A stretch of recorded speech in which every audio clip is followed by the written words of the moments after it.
Hello students, MPPSC prelims 2026 को ध्यान में रखते हुए हमारी जो एमसीक्यूज प्रैक्टिस की सीरीज चल रही है, जिसे हमने महा रिवीजन कह रहे हैं। और इस सीरीज में हमारी जो आज का ये सेशन होगा, ये होने वाला है एफएलटी 46 नंबर की 46 नंबर की जो है टेस्ट सीरीज हम करने वाले हैं। बेहतर तरीके से डिस्कशन करेंगे और कुछ इस प्रकार से एमसीक्यूज करेंगे कि क्वेश्चन के माध्यम से जितनी भी जानकारी हो सके वो आपको क्या किया जाए, दिया जाए। और अगर आप इस तरीके से करते हैं तो निश्चित तरीके से क्या कर पाएंगे, आप जो है एमपीपीएससी प्रीलिम्स से 26 अप्रैल के दिन जो है इसका बेनिफिट है बहुत अच्छे तरीके से जो है ले पाएंगे। तो चलिएगा शुरुआत करते हैं अपनी क्लास की और देखते हैं जैसा कि हमारा डेली का शेड्यूल है कि अपन क्या करते हैं, एक टेस्ट सीरीज करते हैं और इसके बाद में क्या करते हैं, टेस्ट लगाते हैं। और टेस्ट कहाँ पर लगाते हैं, अपन टेलीग्राम पर लगाते हैं। चलिएगा चीज़ों को जो है देखते हैं। और इसमें बता दूं कि जो है अपन क्वेश्चन लेंगे, कुल 30 क्वेश्चन होंगे। और 30 क्वेश्चन के जो ये है, अपन प्रत्येक यूनिट से क्या लेते हैं, जैसा कि एमपीपीएससी का पैटर्न है, सिलेबस है, उस सिलेबस के अनुसार जो है 3 क्वेश्चन लेते हैं एक यूनिट से। तो 10 यूनिट से कितने हो जाएंगे, 30 क्वेश्चन हो जाएंगे। और उनका क्या करते हैं, यानी कि हर क्वेश्चन में कम से कम 10 जानकारी आपको मिनिमम मिल जाती है। तो इस प्रकार से जो है हर यूनिट से आपको 30 फैक्ट जो है डेली क्या करने होते हैं, रिवीजन करने होते हैं। और ये जो क्या है, एक अच्छा तरीका होता है। चलिएगा देखते हैं, चीज़ों को जो है अपन समझते हैं। आज जो नेशनल गर्ल्स डे है, तो मैं सोच रहा था कि करंट अफेयर से संबंधित जो कुछ है ऐसी डेली की जो घटनाएं होती हैं, तो उनको क्या करें अपन पहली स्लाइड में देख लें। ज़्यादा से ज़्यादा 1 मिनट का अपन को समय लगेगा। तो ये क्या है, देख सकते हैं आप कि 24 जनवरी का दिन है आज और नेशनल गर्ल्स डे है। कि national girls child day is celebrated annually on January 24 in India to prompt awareness of the right and challenges faced by girls. तो यह जो दिवस मनाया जाता है, यह किस बात को प्रमोट करने के लिए, प्रोत्साहित करने के लिए और जागरूकता करने के लिए यह दिवस जो है मनाया जाता है। किस चीज़ की जो है जागरूकता करने के लिए, तो आप क्या कहेंगे कि यह दिवस जो है, ठीक है, यह दिवस है आपका अपने अधिकारों के बारे में जागरूक होने के लिए, साथ ही साथ जो है विभिन्न प्रकार की चुनौतियों को जो है फेस करने के लिए इसको जो क्या है मनाया जाता है। अगर इसकी बात करें, इनिशिएटेड इन 2008 में जो क्या किया गया था, इसकी शुरुआत की गई थी। और 2008 by the ministry of women and child development, यह है महिला और बाल विकास मंत्रालय द्वारा क्या किया गया था, शुरू किया गया था। द डे एम्स का मतलब होता है गोल।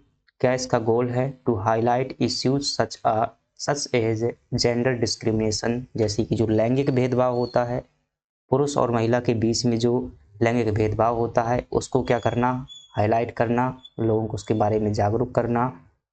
चाइल्ड मैरिज, जो बाल विवाह है, आपने सुना होगा, तो इसको बार क्या करना, रोकना। एजुकेशनल इनइक्वलिटी, यानी कि शिक्षा में जो है महिला और पुरुष की समानता होना चाहिए।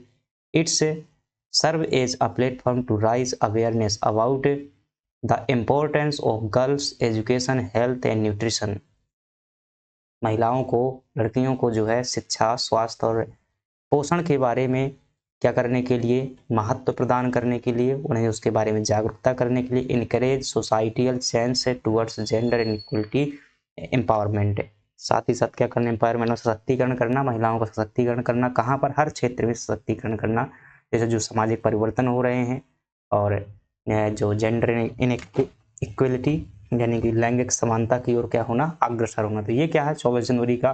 तो आप भी क्या कीजिएगा, बेहतर शिक्षा लीजिएगा और बाल विवाह को जो है अपने घर में होने जो वाले बाल विवाह हैं उनको रोकिएगा। कोशिश कीजिएगा कि जो है 18 वर्ष से जो है ऊपर गर्ल्स के विवाह हों। शिक्षा को महत्व दीजिएगा। शिक्षा, कहते हैं वो बहुत अच्छा डायलॉग है कि जो शिक्षा वह शेरनी का दूध है, जो जितना पिएगा वो उतना ही दहाड़ेगा। यकीन मानिएगा इस बात को। आप जो है कितनी उम्र के हैं, बच्चे हैं या जवान हैं या फिर बुजुर्ग हैं, इस बात से मायने नहीं रखता। अगर आपके पास में ज्ञान है तो कहीं भी आप जो क्या कर सकते हैं, किसी को भी दबा सकते हैं। दबाने के जो क्या होते हैं, दो तरीके होते हैं। एक तो क्या होता है शारीरिक ताकत, दूसरी क्या होती है मानसिक ताकत। शारीरिक ताकत जो है मानसिक ताकत के आगे हार जाती है, तो अपनी जो है एजुकेशनल पावर को क्या कीजिएगा, इम्प्रूव कीजिएगा। चलिएगा हम देखते हैं हमारे पास में जो है पहला प्रश्न है, अपन क्या लेंगे 30 प्रश्न लेंगे और 30 प्रश्न का जो है विस्तृत व्याख्या देखेंगे। और चलिएगा आज के क्वेश्चन जो है हमारे सिंधु घाटी सभ्यता से इतिहास विषय के अंदर, और हर दिन जो है टॉपिक चेंज होते रहते हैं जैसे कि हमारे सिलेबस में दिए हुए हैं, उस क्रम से हम क्या कर रहे हैं आगे बढ़ रहे हैं। हड़प्पा सभ्यता, देखिएगा क्वेश्चन जो है अपना इंडस वैली सिविलाइजेशन के है कि हड़प्पा सभ्यता के संदर्भ में साइड दी हुई है, धौलावीरा के हड़प्पा सभ्यता के संदर्भ में धौलावीरा के संबंध में कौन सा कथन सही है, which statement is correct regarding Dholavira. ठीक है, तो कौन सा स्टेटमेंट क्या कह रहा है, करेक्ट पूछ रहा है, correct regarding Dholavira in the context of Harappa civilisation. देखिएगा मैं इंग्लिश वर्जन इसलिए लाता हूँ, हालांकि बाद में टेस्ट बनाने में दिक्कत पड़ने लगती है तो इसे क्या कर देता हूँ, हटा देता हूँ, लेकिन इंग्लिश वर्जन भी जरूरी है क्योंकि भाई आपके पास में जो है मेंस में आगे चल करके जाएंगे तो ट्रांसलेशन है। अगर यहाँ आप धीरे धीरे सुनते ही रहेंगे ना तो कम से कम मीनिंग समझ जाएंगे तो क्या हो जाएगा, बहुत इनका जो है बेनिफिट मिल जाता है बाद में। तो क्या कहता है धौलावीरा के बारे में कौन सा कथन आपका सही है। धौलावीरा के बारे में बहुत अगर साधारण सी बात करूं तो आपको कम से कम इतनी बातें क्या करना है, ध्यान रखना कि हड़प्पा सभ्यता क्या है, एक स्थल है और इसकी खोज की बात की जाए तो आर.एस. विस्ट द्वारा जो है पहली बार क्या की गई थी, खोज की गई थी। क्या किसके द्वारा की गई थी, आर.एस. विस्ट द्वारा जो है पहली बार इसकी खोज की गई थी। ये कहाँ पर स्थित है, तो आप कहेंगे यह स्थल जो है गुजरात में स्थित है। और यहाँ पर क्या खास बात है, अगर यहाँ से मैं साक्ष्य की बात करूँ, यह एकमात्र नगर है जो कितना है, 3 भागों में विभाजित है। कितना, 3 भागों में विभाजित है, एकमात्र नगर है। व्याख्या देख लीजिएगा, क्वेश्चन अपने आप बन जाएगा। ठीक है, 3 भागों में जो है क्या है, ये विभाजित है। यह एकमात्र ऐसा नगर है जहां से क्या पाए गए हैं, स्टेडियम के जो है क्या पाए गए हैं, प्रमाण पाए गए हैं। इसका जो अर्थ होता है वो क्या होता है, सफेद कुआं जो है क्या होता है, इसका अर्थ होता है क्या, सफेद कुआं क्या होता है, इसका अर्थ होता है, अर्थात यहाँ पर जो है जल प्रबंधन के भी क्या पाए गए थे, प्रमाण पाए गए थे। किसके प्रमाण, यहाँ पर जो है हमें जल प्रबंधन के भी क्या देखने को मिल जाते हैं, प्रमाण मिल जाते हैं।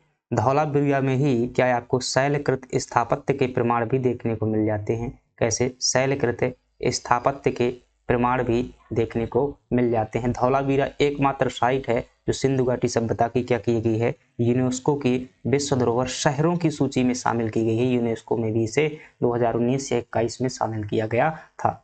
इतनी बातें ध्यान रख लेते हैं तो धौलावीरा से बाहर आपका कुछ भी प्रश्न नहीं आने वाला है।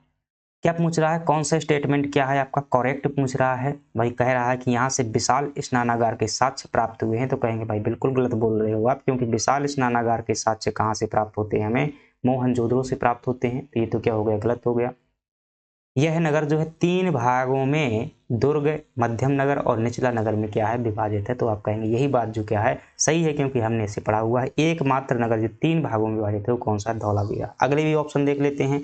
यहाँ से कह रहा है गोदीवाड़ा की प्राप्ति हुई, यानी कि डॉक यार्ड की प्राप्ति हुई है। आप कहेंगे यह भी गलत है। क्यों गलत है, क्योंकि गोदीवाड़ा की प्राप्ति जो है हमें कहाँ से होती है, लोथल नाम के स्थल से देखने को मिल जाती है। यह स्थल घग्गर नदी के तट पर स्थित है। तो अपन क्या कहेंगे, यह कथन भी जो है गलत है। घग्गर नदी के तट पर जो है स्थित नहीं है। आई थिंक भोगवा नदी के किनारे जो है यह स्थित है। किसके किनारे, भोगवा नदी के किनारे स्थित है। तो ये बातें क्या हो जाएंगी, गलत हो जाएंगी। आपसे क्या पूछ रहा है, सही पूछ रहा है, तो ऑप्शन भी क्या होने वाला है आपका, करेक्ट होने वाला है। चलिएगा देख लेते हैं इसकी व्याख्या। तो ये बात की गलत सही लिखी हुई है ऑप्शन बी। सिंधु घाटी सभ्यता के अन्य नगर जो क्या है, सभी नगर कितने भागों में, 2 भागों में विभाजित थे, लेकिन धौलावीरा जो है गुजरात में जो स्थित है ये क्या है, 3 भागों में विभाजित क्या है, एकमात्र नगर है। तो विशेष फैक्ट ही आपसे परीक्षा में पूछे जाते हैं। लोथल के बारे में देखिएगा, यहाँ पर विश्व का जो है प्राचीनतम कृत्रिम गोदीवाड़ा यानी कि बंदरगाह के प्रमाण जो है प्राप्त हुए हैं। चंदहुद्रो एकमात्र ऐसा नगर था जहाँ से क्या हुआ है, दुर्ग नहीं था, यानी कि यह जो है नगर में विभाजीकरण नहीं था, ये मतलब सिंपल नगर था। यहाँ पर कोई भी दुर्ग नहीं है, ना ही वो क्या है। अभी देखना जो आप जरूर जुड़िएगा भाई, मैंने जो क्या सोच रखा है, अभी जो है बना रहा हूँ एक ऐसा जो है सिस्टम बना रहा हूँ कि अपन क्या करेंगे, एनसीईआरटी कवर करेंगे। क्या करेंगे, एनसीईआरटी कवर करेंगे। अगर आप क्या है एनसीईआरटी किताबों से पढ़ेंगे तो निश्चित रूप से आपको क्या है कम से कम एक एनसीईआरटी पढ़ने में आपको 7 से 8 दिन का समय देना पड़ेगा। ठीक है, कक्षा 6 की एनसीईआरटी पढ़ने में आपको 6-7 दिन लग जाएंगे तो आप कब कर पाएंगे। मैं जो है आपको इस तरीके से क्या करूँगा, एनसीईआरटी के कीवर्ड बता दूंगा जो कि आपका परीक्षा का भी काम चल जाएगा और आप एनसीईआरटी भी पढ़ लेंगे। ज़्यादा से ज़्यादा मुझे क्या लगेगा 2 घंटे का समय लगेगा एनसीईआरटी समझाने में। तो हर संडे को अपन क्या करने वाले हैं, हम हर संडे को क्या करेंगे एनसीईआरटी करेंगे। और जो है हमारा पहला जो अभी कल का संडे है तो यहाँ पर जो हम करेंगे कक्षा 6वीं की एनसीईआरटी में 1.5 से 2 घंटे में क्या करूँगा कवर कराने का प्रयास करूँगा। यकीन मानिए कि जो छोटी छोटी इतिहास की बातें होती हैं वो आपको यहाँ पर क्या सीखने को मिलेंगी। तो एक क्या होगा आपका ठोस मजबूत सब्जेक्ट जो है क्या होगा बहुत मजबूती से क्या हो जाएगा तैयार हो जाएगा। तो जरूर जुड़िएगा, जरूर देखिएगा, अगर हो सकेगा तो लाइव करेंगे, अन्यथा क्या करूँगा मैं रिकॉर्डेड कर दूंगा तो बाद में आप क्या कर लीजिएगा देख लीजिएगा। संडे की जो बाकी क्लास में क्या रहेगी छुट्टी रहेगी, अपनी टेस्ट की भी छुट्टी रहेगी, उस दिन क्या करेंगे हर संडे को जो है एक जैसे अभी हम 6 क्लास ही कर लेते हैं, अगले संडे को 7th क्लास ही करेंगे, फिर अगले संडे को 2 घंटे में आपकी एनसीईआरटी कवर हो जाएगी। उसका सारांश बताया जाएगा आपको। ठीक है, सारांश बताया जाएगा, जरूर देखिएगा। बेहतर नोट्स भी आपको जो है क्या है दे दिया जाएगा। ज़्यादा से ज़्यादा 15 से 20 पेज का जो है आपका नोट्स होगा। पूरी एनसीईआरटी की जो 7 अध्याय हैं उसमें दिए हुए हैं। खासतौर से जो भी छोटी छोटी बातें होती हैं तिथि पिथि वगैरह, ये अभिलेख है, पांडुलिपियाँ, ये सब आपको जो है वहाँ पर समझ में आ जाएगी। बेहतर चित्रों का भी प्रयोग करेंगे उसमें, देखेंगे। ठीक है, तो जरूर जुड़िएगा, ध्यान रखिएगा। और जितनी भी अपन क्या करता है सिस्टम चेंजेस जो होता रहता है, जो भी तो टेलीग्राम में उसकी इन्फॉर्मेशन देते रहते हैं, तो अपन क्या कीजिएगा वहाँ पर जो है जुड़ जाइएगा जरूर। चलिएगा देखते हैं, चंदहुदड़ो हो जाएगा। चंदहुदड़ो ध्यान रखिएगा, यहाँ से मनके बनाने के कारखाने भी प्राप्त हुए हैं। कौन से कारखाने प्राप्त हुए हैं मनके बनाने के। मनके क्या होते हैं, तो ऐसे जैसे चित्र है, मनके शब्द क्या होते हैं तो एनसीईआरटी में डिटेल में दिए रहते हैं। ठीक है, तो ये क्या होते हैं माला होते हैं। माला की जो गुड़ियाँ होती हैं छोटी छोटी, आपने जो माला देखे होंगे इस प्रकार के जो माला होता है, ऐसे जो माला पहनते हैं ना आप गले में, उसकी जो हर क्या होती है हर भाग होता है उसी को मनका बोल देते हैं। जो अंगूठी होती है, अंगूठी में जो ऊपर क्या लगाया जाता है इस प्रकार से नंग लगाया जाता है, इसको भी मनका बोल देते हैं। कालीबंगा जो है ये कहाँ पर स्थित है, राजस्थान में स्थित है। और यहाँ से जो है जुते हुए खेत के साक्ष्य और अग्निवेदियों के साक्ष्य जो है प्राप्त हुए हैं। बनावली की अगर बात करेंगे यह कहाँ पर स्थित है, हरियाणा में स्थित है। त्रिलोथल जो है आपका गुजरात में है। चांदहुदड़ो जो है आपका कहाँ पर है, इस सिंध प्रांत में स्थित है। कालीबंगा जो है आपका राजस्थान में है और बनावली जो है आपका कहाँ पर स्थित है, हरियाणा में स्थित है। यहाँ से जो क्या प्राप्त हुआ है, मिट्टी का हल प्राप्त हुआ है। क्या प्राप्त हुआ है, मिट्टी का हल प्राप्त हुआ। सुरकोटदा की बात करें, यहाँ से घोड़े के अस्थियों के साक्ष्य जो है प्राप्त हुए हैं। तो इस प्रकार से आपको क्या कर लेना है, अब देखो आपने कितनी जानकारी कर ली है। लगभग सिंधु घाटी सभ्यता के जो महत्वपूर्ण फैक्ट हैं स्थलों के बारे में इसमें जानकारी हो जाती है। चलिएगा अगला देख लेते हैं। सिंधु घाटी सभ्यता की जो कांसे की नर्तकी की मूर्ति है, कांसे की नर्तकी की मूर्ति किस विधि से बनाई गई थी, तो ध्यान रखिएगा मोस्ट इंपॉर्टेंट प्रश्न है। अंदर घुसकर पूछेगा तो ऐसा ही पूछेगा कि by which method was the bronze dancing girl statue of Indus valley civilisation is made.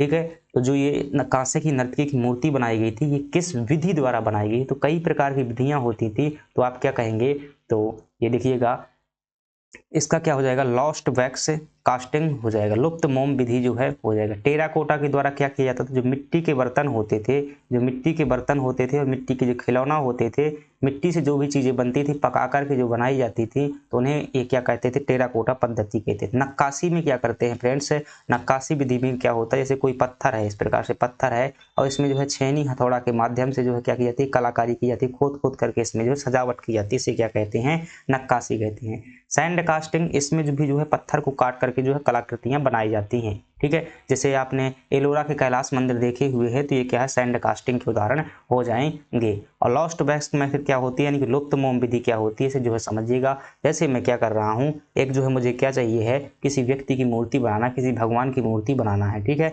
मूर्ति में बनाना चाहता हूँ तो इस विधि से मैं बना रहा हूँ आपके सामने, समझ लीजिएगा। ठीक है, तो अपन क्या करेंगे, जैसे मुझे किसी भगवान की ये मैं मान लीजिए कोई भी व्यक्ति, मुझे इसकी क्या करना है, फोटो जो क्या करनी है, बनानी है। ठीक है, इस व्यक्ति की जो मान लीजिएगा कांसे की क्या करना है, अपन को मूर्ति जो है बनानी है। ठीक है, समझ लीजिएगा। तो मैं क्या करूँगा, इस मूर्ति को उठाऊँगा, क्या करूँगा, इस मूर्ति को उठाऊँगा। ठीक है, इस मूर्ति को उठाया और इस मूर्ति के ऊपर मैं क्या कर दूंगा, मिट्टी लगा दूंगा, मिट्टी लगा दूंगा। क्या लगा दूंगा, पूरे में जो है मिट्टी लगा दूंगा जहां जहां पर इसका सांचा है। इस प्रकार से मैंने क्या किया, इसके चारों ओर जो है मिट्टी का लगा दिया, मिट्टी को जो है लगा दिया इस प्रकार से। अब क्या हो जाएगा, इसी आकृति का क्या हो जाएगा, मेरे पास मिट्टी का खोखला बन जाएगा। क्या बन जाएगा, मिट्टी का खोखला बन जाएगा। अब इसमें खोखला को क्या करूँगा कि इस प्रकार से करूँगा कि ये अंदर वाली जो ये क्या है, जो अंदर वाली जो धातु की मूर्ति है इसे क्या करूँगा, किसी तरीके से निकाल दूंगा। ठीक है, अभी मिट्टी का मेरे पास में खोखला बनेगा, यानी कि मूर्ति का सांचा बन चुका है। अब इस मिट्टी के खोखले को क्या करेंगे, हम पका देंगे। ठीक है, क्या कर देंगे, इसको मिट्टी को जो है क्या कर देंगे, पका देंगे आग में, तो ये क्या हो जाएगी, पक जाएगी। ठीक है, अब कई लोग दिमाग लगाएंगे कि भाई कैसे निकाल लोगे, अरे तो उस तरीके से जरूरी थोड़ी ना है, वैसे मतलब बनाया जाता होगा कुछ, बाद में जो है जो जिसका सांचा बनाया जाता है उसे निकाल दिया जाता है ताकि ये खोखला हो जाए। क्या हो जाए, खोखला हो जाए। ठीक है, अब इसे क्या कर दिया, निकाल दिया, ये जो है खोखला खोखला बचा जो कि इस मूर्ति का सांचा होगा। आग में क्या कर दिया, इस खोखले को क्या कर दिया, पका दिया, जिससे क्या हो जाएगा, मजबूत हो जाएगा। अब इसमें क्या करेंगे, इसके मान लीजिए कहीं से यहाँ से हम क्या करेंगे, छिद्र करेंगे। एक क्या करेंगे, ये जो मिट्टी का खोखला होगा इसमें क्या करेंगे, नीचे से छेद करेंगे। ठीक है, एक छिद्र करेंगे और छिद्र के माध्यम से इसमें मोम को पिघला करके क्या कर देंगे, भर देंगे। क्या कर देंगे, मोम को पिघला करके क्या कर देंगे, इसमें भर देंगे। अब मोम जब जैसे इसमें पिघला करके भर देंगे और मोम क्या होगी, ठंडी होगी, तो इसी आकृति की क्या बन जाएगी, मूर्ति बन जाएगी। क्या बन जाएगी, इसी आकृति की जो है मूर्ति बन जाएगी। किससे बनी होगी, मूर्ति से बनी होगी, धातु से तो नहीं बनी हुई है। ठीक है, अब क्या करेंगे कि धातु को क्या करेंगे, पिघलाएंगे।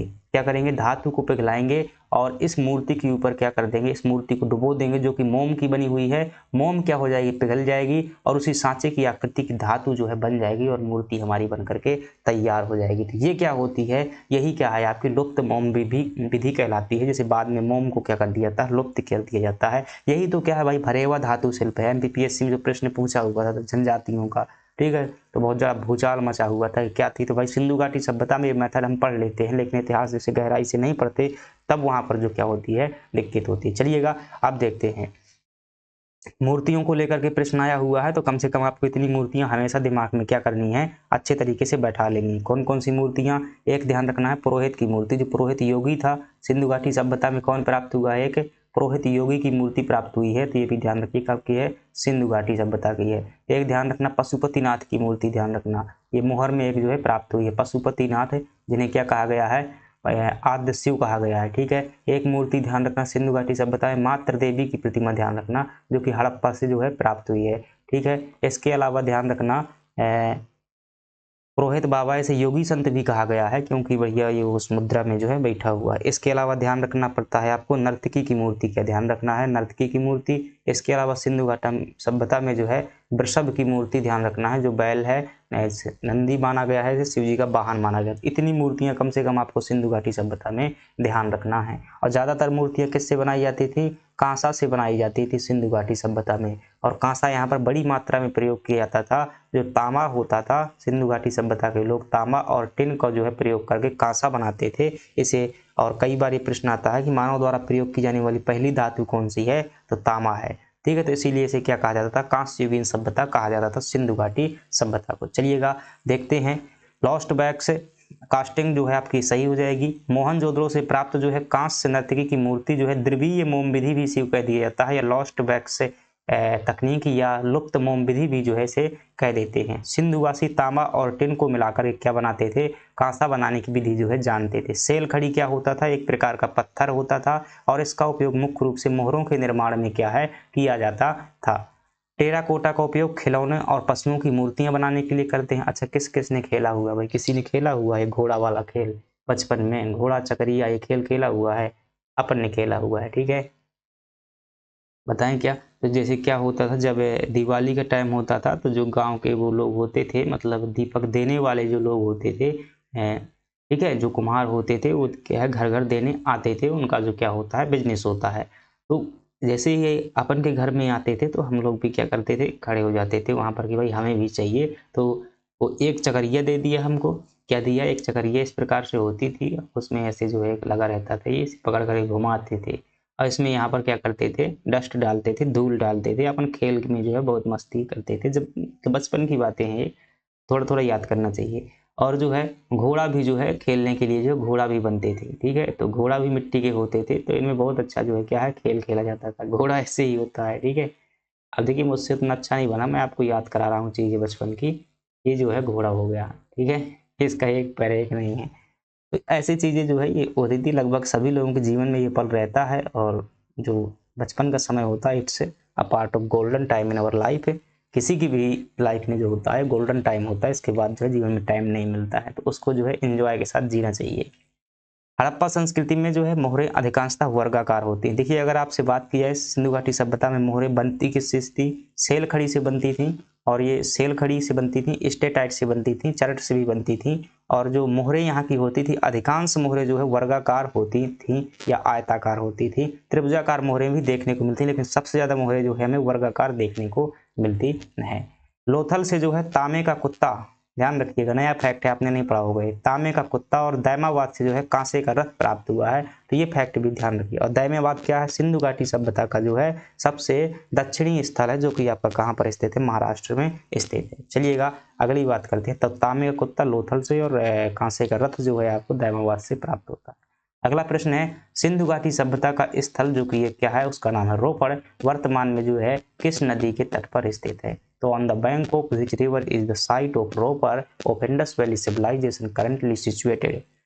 ठीक है, वर्तमान में कहाँ पर स्थित है? देखिएगा, तो आप क्या बताएंगे कि यह जो है क्या पूछ रहा है? रोपड़ पूछ रहा है। तो रोपड़ आपको कहाँ पर देखने को मिलेगा? ये सतलज नदी के किनारे जो है आपको देखने को मिल जाएगा। रावी नदी के किनारे जो मुख्य शहर आपको देखने को मिलेगा उसका नाम क्या है? हड़प्पा देखने को मिलेगा। सिंधु नदी के किनारे जो है आपको क्या मिल जाएगा? मोहनजोदड़ो देखने को मिल जाएगा। क्या मिल जाएगा? मोहनजोदड़ो देखने को मिल जाएगा। साथ ही साथ में जो है आपको चंदहुद्रो भी जो किसके किनारे मिलेगा? ये भी आपको कहाँ मिल जाएगा? सिंध नदी के किनारे। सतलज नदी के किनारे आपका कौन सी हो जाएगी? Site of Indus valley civilisation is that called, Ropar जो है हो जाएगी। भोगवा नदी किनारे जो है आपको क्या मिल जाएगा? आपको जो है ये धौलावीरा जो है गुजरात में पड़ती है भोगवा नदी, तो यहाँ पर जो है ये आपको देखने को मिल जाएंगे। चलिएगा देख लेते हैं व्याख्या।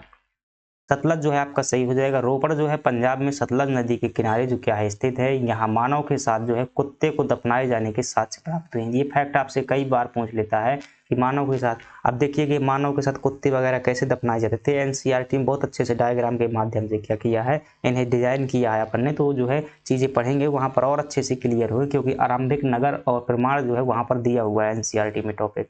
और कई बार जो है सीधे सीधे क्वेश्चन दिया जाते हैं एनसीईआरटी से, थोड़ी उनकी भाषा क्लिष्ट लगती है जब हम पहली बार सुनते हैं, तो वो जो है आप चीजें आसान बनेंगी, अपन सीख लेंगे उनको। ठीक है, कुत्ते को दफनाए जाने के साक्ष्य कहाँ से प्राप्त होते हैं? कुत्ते को मालिक के साथ में, मानव के साथ में रोपड़ से। रोपड़ कहाँ पर स्थित है? आप कहेंगे पंजाब में किस नदी के किनारे स्थित है? क्या बताएंगे? सतलज नदी के किनारे। सतलज नदी का प्राचीन नाम क्या है? आप क्या बताएंगे? सतुद्री सतलज किसकी सहायक नदी है? आप क्या बताएंगे? क्या बताएंगे भाई? सिंधु की सहायक नदी है सतलज नदी। भारत में कहाँ से प्रवेश करती है? आप कहेंगे सिपकीला दर्रा से। हड़प्पा किस नदी के किनारे स्थित है? आप कहेंगे रावी नदी के तट पर स्थित है, और इसकी खोज दयाराम साहनी द्वारा 1921 में की गई थी। मोहनजोदड़ो सिंधु नदी के तट पर स्थित है, ध्यान रखिएगा। तो और जिसका इन्वेंशन किया गया था, खोज किया गया था किसके द्वारा? राखाल दास बनर्जी द्वारा 1922 में की गई थी।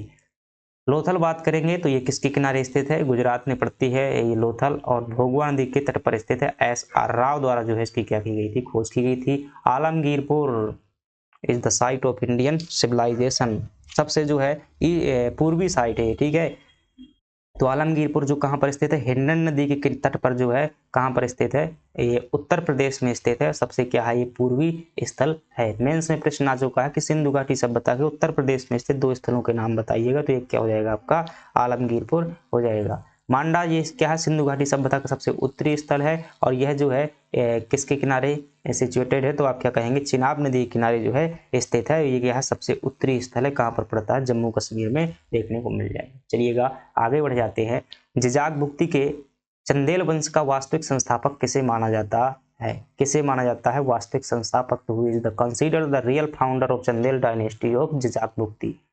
देखिएगा, जिजाक भुक्ति एमपीपीएससी में मुझे लगता है ये प्रश्न भी सीधा सा पूछा जा चुका है कि जिजाक भुक्ति किसे कहा जाता है। तो जेजाक जो है क्या होते थे? जेजा नाम के एक चंदेलों में राजा हुए हैं। भुक्ति का मतलब क्या होता है? प्रांत होता है। तो जिनका जो मतलब जेजा का प्रांत क्या कहलाया? जेजाक भुक्ति कहलाया, यानी कि बुंदेलखंड के लिए शब्द प्रयोग में आया हुआ है। अब क्या पूछता है आपसे? Real founder of the Chandel dynasty पूछ रहा है, तो आप क्या बताएंगे? अगर रियल फाउंडर की बात की जाए दैट इज दैट इज नाम ऑफ क्या है, यशो वर्मा जो क्या हो जाएंगे, real founder of Chandel dynasty in Bundelkhand, ये हो जाएंगे। लेकिन अगर हम बात करते हैं कि हुआ the founder of Chandel dynasty, तो आप क्या कहेंगे, संस्थापक कौन था, तो चंदेल वंश का संस्थापक जो माना जाता है उसे किसे मानते हैं, नन्नुक को मानते हैं, जिन्होंने क्या किया था 850 ईस्वी में क्या की थी, 850 ईस्वी में चंदेल डायनेस्टी को एस्टेब्लिश किया था। और इट वाज कैपिटल जो है इन्होंने अपनी राजधानी बनाई हुई थी, वो क्या कहेंगे यहाँ पे, खजुराहो को जो है इन्होंने क्या बनाया हुआ था, अपनी कैपिटल बनाया हुआ था, that is located in Chhatarpur. ठीक है, छतरपुर में जो है खजुराहो अपना स्थित है। और खजुराहो जो है इनका लंबे समय तक रहा। इसके बाद जो है transfer for the capital is नाम क्या हो जाएगा, ये धंगादेव जो हो जाएगा। धंगदेव ने क्या की हुई थी, राजधानी को, धंगदेव ने जो है राजधानी क्या बनाई थी, कलिंजर को राजधानी ट्रांसफर किया था। तो आपका सही जवाब क्या हो जाएगा, तो क्या पूछा, देखिएगा रियल फाउंडर पूछ रहा है भाई, संस्थापक पूछे तो नन्नुक निश्चित रूप से सही हो जाएगा, लेकिन रियल फाउंडर पूछ रहा है तो आपका क्या हो जाएगा, यशो वर्मा जो है सही हो जाएगा। चलिएगा देख लेते हैं आगे, उत्तर नन्नुक। ठीक है, तो ये आंसर भाई क्या दिया हुआ, मैंने गलत कर दिया क्या, who is consider the real founder. ठीक है, तो इस शब्द को गौर कीजिएगा, रियल फाउंडर पूछ रहा है, तो उत्तर आपका सी दिया हुआ, बाद में दिक्कत पड़ जाएगा टेस्ट में, गलत है आंसर। ठीक है, ये ऐसा थोड़ी ना होता है, अपन गलत थोड़ी बता रहे हैं। तो इधर क्या कर सकते हैं आप, जो है ये वास्तविक संस्थापक शब्द क्या कर दीजिए, कट कर दीजिएगा। ठीक है, वास्तविक संस्थापक शब्द क्या कर दीजिएगा, कट कर दीजिएगा। रियल फाउंडर, तो ओनली फाउंडर, तो आपका क्या हो जाएगा, नन्नुक जो है सही हो जाएगा। ठीक है, बाकी रियल फाउंडर पूछे भाई, दरअसल क्या हुआ था, किसी वंश की स्थापना कर देना क्या होता है, अलग बात होता है। जब वंश का किसी वर्चस्व और राज्य पूरी जगह स्थापित होता है तो उसे क्या बोलते हैं, रियल फाउंडर बोला जाता है। तो यशो वर्मा ने क्या किया था, जो राष्ट्रकूटों के गुर्जर प्रतिहारों के अधीन रहा करते थे, कौन है, ये चंदेल जो है गुर्जर प्रतिहारों के अधीन रहा करते थे। गुर्जर प्रतिहारों से जो है स्वतंत्रता घोषित करने वाले शासक का नाम लक्ष्मण देव या यशो वर्मा था, और इन्होंने इस उपलक्ष्य में लक्ष्मण मंदिर या विष्णु मंदिर का निर्माण भी करवाया हुआ था। तो ये क्या थे, पहले शक्तिशाली शासक थे, और इन्होंने ऐसा वास्तविक संस्थापक इन्हीं को कहा जाता है। लेकिन संस्थापक अब पूछ रहा है आपसे, क्या बताएंगे, नन्नुक इज राइट ऑप्शन। चलिएगा अगली बढ़ जाते हैं। चंदेल वंश की स्थापना नन्नुक ने जो है स्थापना 831 ईस्वी में की थी। इनकी राजधानी क्या थी, खजुराहो थी। एक बात ध्यान रखिएगा, चंदेल डायनेस्टी से मध्य प्रदेश के एग्जाम का जो है बहुत बड़ी रिश्तेदारी, फूफा जी हैं, यूं मान लीजिएगा।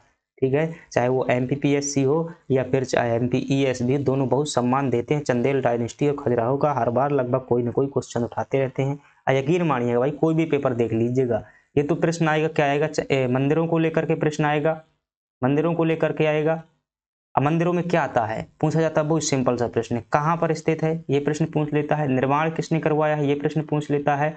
और यहाँ पर कौन कौन से मंदिर स्थित हो, मंदिरों को लेकर के प्रश्न पूछ लेता है। विश्व धरोहर में कब शामिल किया गया था, तो आप कहेंगे 1986 में। इतने प्रश्न ये मंदिरों को लेकर के पूछता है, और मूर्तियों को लेकर, नग्नता जो मूर्तियां हैं उनको लेकर पूछता है। ठीक है, और फिर पूछता है चंदेल वंश के बारे में, पूछता है कि कौन से शासक थे, कौन संस्थापक था, कौन प्रतापी शासक थे, आल्हा उदल के बारे में। अब MPPSC के बारे में बात करूं तो भाई, मुझे जब से मैं पेपर दे रहा हूं, तो जो है अभी जो 2025 वाला पेपर हुआ था उसमें क्या पूछ लिया, इन्होंने पूछ लिया आल्हा उदल जो है किसके दरबार में संबंधित थे। इसके पहले इन्होंने पूछ लिया था कि ये जो क्या नाम है, चित्रगुप्त मंदिर के बारे में पूछ लिया था, वो भी खजुराहो में स्थित है। इसके पहले वाले एग्जाम में देखेंगे तो वहां पर मतंगेश्वर मंदिर के बारे में पूछा था। इसके पहले वाले में देखेंगे तो ये पूछा गया था, विश्व धरोहर स्थल के बारे में पूछा गया था। तो वैसे प्रश्न ये लगातार पूछता ही रहता है, कोई भी एग्जाम देख लेना MP का, कुछ ना कुछ घुमा फिरा कर उल्टा पुल्टा पूछ लेगा। ठीक है, तो इनकी राजधानी क्या थी, खजुराहो थी। यशो वर्मा, इन्होंने खजुराहो में प्रसिद्ध क्या किया था, विष्णु मंदिर का निर्माण करवाया था। और विष्णु मंदिर को चतुर्भुज मंदिर कहते हैं, बात जो है ठीक नहीं है, लक्ष्मण मंदिर कहा जाता है, विष्णु मंदिर को जो है लक्ष्मण मंदिर भी कहते हैं। ठीक है, का निर्माण करवाया हुआ। धंगदेव जो है ये क्या थे, एक प्रतापी शासक थे। इन्होंने अपनी राजधानी कलिंजर से खजुराहो को स्थानांतरित की थी। क्या भाई उल्टा हो जाएगा क्या, पहले अगर राजधानी खजुराहो है तो क्या होगा, बाद में राजधानी कैसे बनेगी ना। तो नन्नुक ने जो है राजधानी इसको बनाया था, तो खजुराहो से इन्होंने क्या किया था, कलिंजर को। दरअसल क्या हुआ था, धंगदेव एक प्रतापी शासक थे और इन्होंने कलिंजर दुर्ग को जीता हुआ था अपने दम पर। ठीक है, और कलिंजर दुर्ग को जीता, बाद में से क्या कर लिया, राजधानी बना लिया था। इस बात को ध्यान रखिएगा। और कंदरिया महादेव मंदिर का कुछ भी मतलब लिखते, कंदरिया महादेव मंदिर के अगर निर्माण की बात करेंगे ना, तो कंदरिया महादेव मंदिर का निर्माण विद्याधर ने करवाया हुआ था। ठीक है, किसने करवाया हुआ था? विद्याधर ने करवाया हुआ था। हो सकता है भाई कि नींव वगैरह इन्होंने रखी हुई हो, क्योंकि धंगदेव का पुत्र ही था। कौन धंगदेव का पुत्र था? गंडदेव। गंडदेव का पुत्र था कौन? विद्याधर। तो गंडदेव तो ऐसे 2-4 साल के लिए रहा हुआ था, तो विद्याधर ने बाद में इसका क्या करवाया था? अच्छी तरीके से निर्माण करवाया था। और इसका जो क्रेडिट दिया जाता है कि महमूद गजनवी की जीत के उपलक्ष्य में बनाया हुआ था। विद्याधर जो है ये वही शासक है, ये सबसे शक्तिशाली चंदेल शासक थे जिसने महमूद गजनवी का क्या किया था? खुलकर विरोध किया हुआ था। परिमरदेव परमल इनके सेनापति अलाउद्दीन थे, जिन्होंने पृथ्वीराज चौहान से क्या किया था? युद्ध किया था। और अलाउद्दीन की जानकारी कहाँ मिलती है? जगने के द्वारा रचित आलाखंड परमाल रासों में देखने को मिलती है। कीर्तिवर्मन इनके समय जो है प्रसिद्ध कवि कृष्ण मिश्र ने क्या किया था? प्रबोध चंद्रोदय की जो क्या है रचना की हुई थी। और कीर्तिवर्मन की ही पुत्री थी कौन?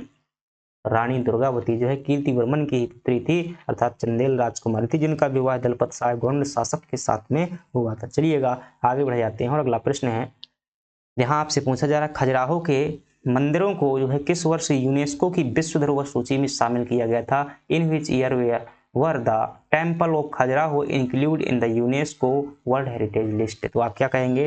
इन्हें कब शामिल किया गया? देखिएगा मध्य प्रदेश में जब आपसे क्या पूछे ना यूनेस्को की विश्व धरोहर सूची में, अभी पूछे कि वर्तमान में जो है कितने शामिल हैं। हालांकि ग्वालियर और खजुराहो को इनको शामिल करने की बात की गई है, भाई ऑफिशियल रूप से इनकी घोषणा नहीं हुई है कि शामिल हो चुके हैं। 3 जो हैं अभी वर्तमान में क्या अपने स्थल है, कौन कौन से हैं? तो आप क्या कहेंगे? एक तो क्या है खजुराहो है, क्या है मध्य प्रदेश में जो विश्व धरोहर स्थल हैं, एक क्या है खजुराहो है, एक क्या बताएंगे आप, दूसरा बताएंगे आप क्या है सांची है, और तीसरा क्या बताएंगे आप, क्या बताएंगे कि भीमबेटका है। ठीक है, क्या है? भीमबेटका। 3 मध्य प्रदेश में विश्व धरोहर स्थल हैं। इनको जो है कब शामिल किया गया था? 1986 में। सांची को शामिल किया गया था 1989 में। भीमबेटका को शामिल किया गया 2003 में। इतनी बातें कर लीजिएगा भाई, एक टॉपिक यही सारांश होता है। चलिएगा क्या पूछ रहा है? कब शामिल किया गया था?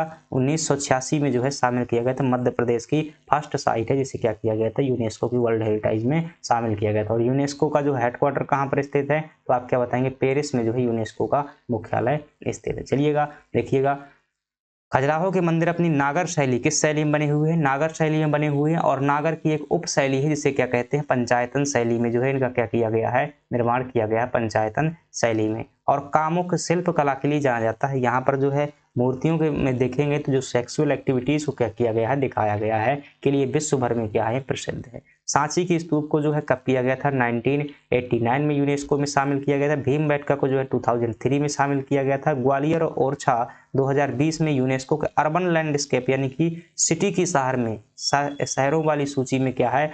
शामिल है। ये क्या है? स्थल है, ये क्या है? शहर हैं में शामिल किया गया था। ठीक है, शहरों की सूची में जो है क्या किया गया था? शामिल किया गया था। खजुराहो में मंदिरों के 3 समूह है, एक पश्चिम समूह है, एक पूर्वी समूह है, क्या है? दक्षिणी समूह है। पश्चिम समूह में ज्यादा करके हिंदू मंदिर हैं, और जो है दक्षिण समूह में जो है आप पूर्वी समूह में जैन मंदिर देखने को मिलेंगे, दक्षिण समूह में हिंदू और जैन दोनों देखने को मिल जाते हैं।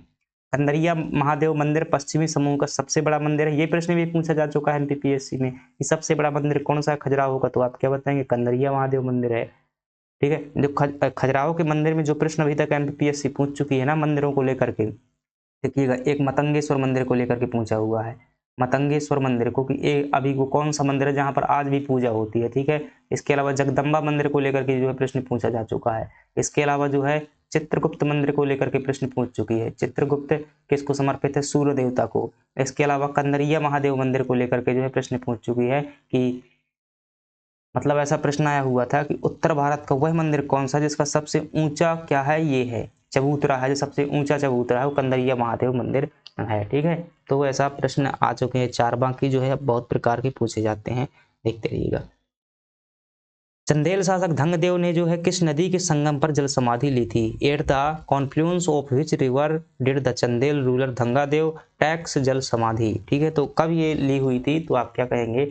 दरअसल देखिएगा कि जो धंगदेव थे, धंगदेव जो है क्या है, पहली बात ध्यान रखिएगा धंगदेव के बारे में, तो ये चंदेल वंश के क्या थे? एक प्रतापी शासक थे। क्या थे? बहुत प्रतापी शासक थे। और इन्हीं का पोता था कौन? विद्याधर। प्रतापी शासक थे। इन्होंने क्या किया हुआ था? कलिंगर दुर्ग को जो है जीता हुआ था। कौन से दुर्ग का जीता हुआ था? एक बड़े साम्राज्य का जो है क्या बहुत साम्राज्य विस्तार किया हुआ था। इसके पहले के शासक जो है सब छोटे ही थे, तो कलिंजर को क्या किया था इन्होंने जीता हुआ था, फिर कलिंजर को ही क्या कर लिया इन्होंने, क्या किया अपनी राजधानी जो है बना ली हुई थी। इनकी उम्र जो है 100 पार हो चुकी थी, 100 प्लस क्या है इनकी एज हो चुकी थी, इनकी डेथ ही नहीं हो रही थी।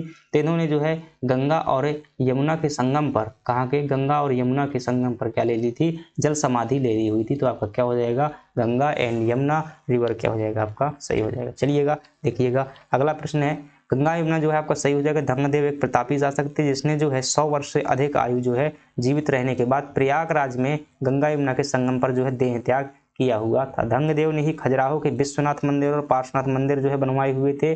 चंदेल शासक चंद्रवंशी क्षत्रिय मानते हैं, चंदेल शासक जो है अपने को कौन से क्षत्रिय मानते हैं, तो आप क्या कहेंगे चंद्रवंश की जो है क्षत्रिय मानते हैं। और खजुराहो को पूर्व में जो है खरजूर वाहिका कहा जाता था, तो ये भी ध्यान रखिएगा, खजुराहो को क्या कहा गया है, खरजूर वाहिका कहा गया है। चंदेल कला में जो है पंचायतन शैली का प्रयोग किया गया है। ये जो खजुराहो के मंदिर है पंचायतन शैली में ही बने हुए हैं। पंचायतन शैली क्या होती है, जैसे एक चबूतरा इस प्रकार से बनाया गया, बीच में जो है मुख्य मंदिर बनाया गया, इसके अलावा जो उनके जो है मित्र देवता या सहयोगी देवता होते हैं, तो चारों ओर जो है छोटे देवताओं का निर्माण किया जाता है, इसे क्या कहते हैं, पंचायतन शैली कहते हैं। राजा गंड ने जो है खजुराहो में चित्रगुप्त और जगदम्बा मंदिर का निर्माण करवाया हुआ था, ये भी आपको ध्यान रखना है। चलिएगा आगे बढ़ जाते हैं। भारत में पश्चिमी विक्षोभ के कारण, वेस्टर्न डिस्टर्बेंस के कारण होने वाली वर्षा किस फसल के लिए अत्यधिक लाभदायक होती है। भाई क्लास को ध्यान कीजिएगा, अपन जो है यही शब्द पर क्या करते हैं, बार बार फोकस करते हैं, यही प्रश्न जो है पूछे जाएंगे आपसे, तो यही प्रश्न क्या हो रहे हैं, वहीं से प्रश्न भी जो है आपके बन रहे हैं। तो rainfall caused by western disturbance, Varsha caused by किसके द्वारा, western disturbance in India highly beneficial for which crops, किस फसल के लिए क्या करते हैं सबसे ज्यादा लाभदायक होती है, तो आप क्या बताएंगे, क्या बताएंगे, आप कहेंगे रब्बी की फसल के लिए जो है सबसे ज्यादा लाभकारी होती है। पश्चिमी विक्षोभ जो है कहाँ से उत्पत्ति कहाँ पर होती है, देखिएगा पश्चिमी विक्षोभ में जो है आपको इतने प्रश्न ध्यान रख लेना है, कोई भी प्रश्न गलती नहीं होगी। पहली बात ध्यान रखना है, उत्पत्ति कहाँ से होती है और प्रवाह क्यों होता है, प्रवाह क्यों होता है, आप क्या बताएंगे, उत्पत्ति कहाँ से होती है, प्रवाह कहाँ से होता है, और जो है ये समय इसका क्या है, समय भी आपको क्या करना है, ध्यान रखना है, दिशा ध्यान रख सकते हैं, और जो वर्षा होती है उस वर्षा को क्या कहते हैं। ठीक है, इतनी बातें आप ध्यान रखिएगा। उत्पत्ति कहेंगे ये कहाँ पर उत्पत्ति होती है, तो आप क्या कहेंगे, भूमध्य सागर में जो है चक्रवात की क्या होती है, उत्पत्ति होती है। प्रवाह जो है किसके, जेट स्ट्रीम के माध्यम से क्या होता है, जेट स्ट्रीम के माध्यम से प्रवाह होता है। समय जो है शीतकाल का समय होता है, कि ठंडी के टाइम पर जो है वर्षा होती है, शीतकाल का समय होता है। दिशा जो है इसकी क्या होती है, पश्चिम से जो है पूर्व की ओर दिशा उसकी होती है। वर्षा क्या हो जाएगी, वर्षा को क्या कहते हैं, मावट कहते हैं। ठीक है, इतने ही प्रश्न पूछ जाएंगे भाई, कहीं भी उठा करके देख लीजिए। चलिएगा, और फसल कौन सी हो जाएगी, रब्बी की फसल के लिए जो है लाभान्वित होगी। रब्बी की फसल क्या होती है, लाभान्वित होती है। शीतकाल में जो है भूमध्य सागर से उठने वाले चक्रवातों को पश्चिमी विक्षोभ कहा जाता है। उत्तर भारत में से क्या कहते हैं, मावट के नाम से जाना जाता है। पश्चिमी विक्षोभ जो है जेट स्ट्रीम की मदद से क्या पहुंचते हैं, भारत तक पहुंचते हैं। दक्षिणी दोलन का जो है संबंध प्रशांत महासागर के वायु दाब में परिवर्तन से है। अल नीनो ला नीनो को सब इकट्ठा मिला दिया जाए, दक्षिणी दोलन सिद्धांत हो जाता है। सदर ऑस्किलेशन अल नीनो जो है भारतीय मानसून पर क्या करती है, नकारात्मक प्रभाव पड़ती है। क्यों, क्योंकि इसके कारण सूखा पड़ जाता है। ला नीना के कारण भारत में जो है सामान्य से क्या होती है, अधिक वर्षा होती है। और मानसून पूर्व जो भारत में वर्षा होती है उसे क्या कहते हैं, केरल में क्या कहा जाता है, आम्र वर्षा, और कर्नाटक में चेरी ब्लॉसम के नाम से जाना जाता है। अगर आपसे एक प्रश्न पूछे कि मानसून से पहले जो कुछ वर्षा होती है उसे केरल में किस नाम से जानते हैं, तो आप क्या कहेंगे, केरल में आम्र वर्षा, क्योंकि ये आम की फसल के लिए बहुत लाभकारी होती है। कर्नाटक में चेरी ब्लॉसम जो है इसे कहा जाता है। चलिएगा अगले प्रश्न की बात करते हैं। एल नीनो की उत्पत्ति किस महासागर के तट पर जो है होती है, आप क्या बताएंगे, पेरू के तट पर जो है अल नीनो की उत्पत्ति होती है। अल नीनो ला नीनो दोनों पेरू के तट पर निकलती हैं। तो in which ocean coast does El Nino originate, तो क्या कहेंगे आप, हिंद महासागर तो हो ही नहीं सकता, अटलांटिक महासागर कभी नहीं हो सकता, आर्कटिक कभी नहीं हो सकता। तो अपने मन से आपका क्या निकल आया, उत्तर निकल आया। ठीक है, पेरू की तरफ पर आपको ध्यान रखना है, दिशा में जो है आप कंफ्यूजन करते हैं, पेरू तरफ ध्यान रखिएगा। पेरू की राजधानी क्या है, लीमा है। अल नीनो कैसी जलधारा है, आप क्या बताएंगे, गर्म जलधारा है। अल नीनो एक क्या है, गर्म जलधारा है। ये प्रश्न भी ध्यान रखिएगा, ट्रिपल स्टार प्रश्न है, सिंपल सा है भाई, अल नीनो है ऐसा प्रश्न लिख करके आएगा, फिर पूछेगा ऑप्शन में दे देगा। एक क्या है, पवन है, गर्म पवन है, ठंडी पवन है, गर्म जलधारा है, ठंडी जलधारा है। ले 4 ऑप्शन है भाई, बताओ। तो गर्म पवन में भी कंफ्यूज नहीं हो जाना, पवन नहीं है, ये क्या है, जलधारा है। समुद्र में क्या चलती हैं, जल की जो धाराएं चलती हैं हवा के कारण ही चलती हैं, लेकिन वो पवन नहीं होती हैं, जल की धारा होती हैं, जो कि पेरू के तट के पास जो क्या होती है, उत्पन्न होती है, और वैश्विक मौसम तंत्र को क्या करती है, ये प्रभावित करती है। एनसो, एनसो का पूर्ण रूप क्या होता है? एल नीनो सदर ऑस्किलेशन होता है, ठीक है।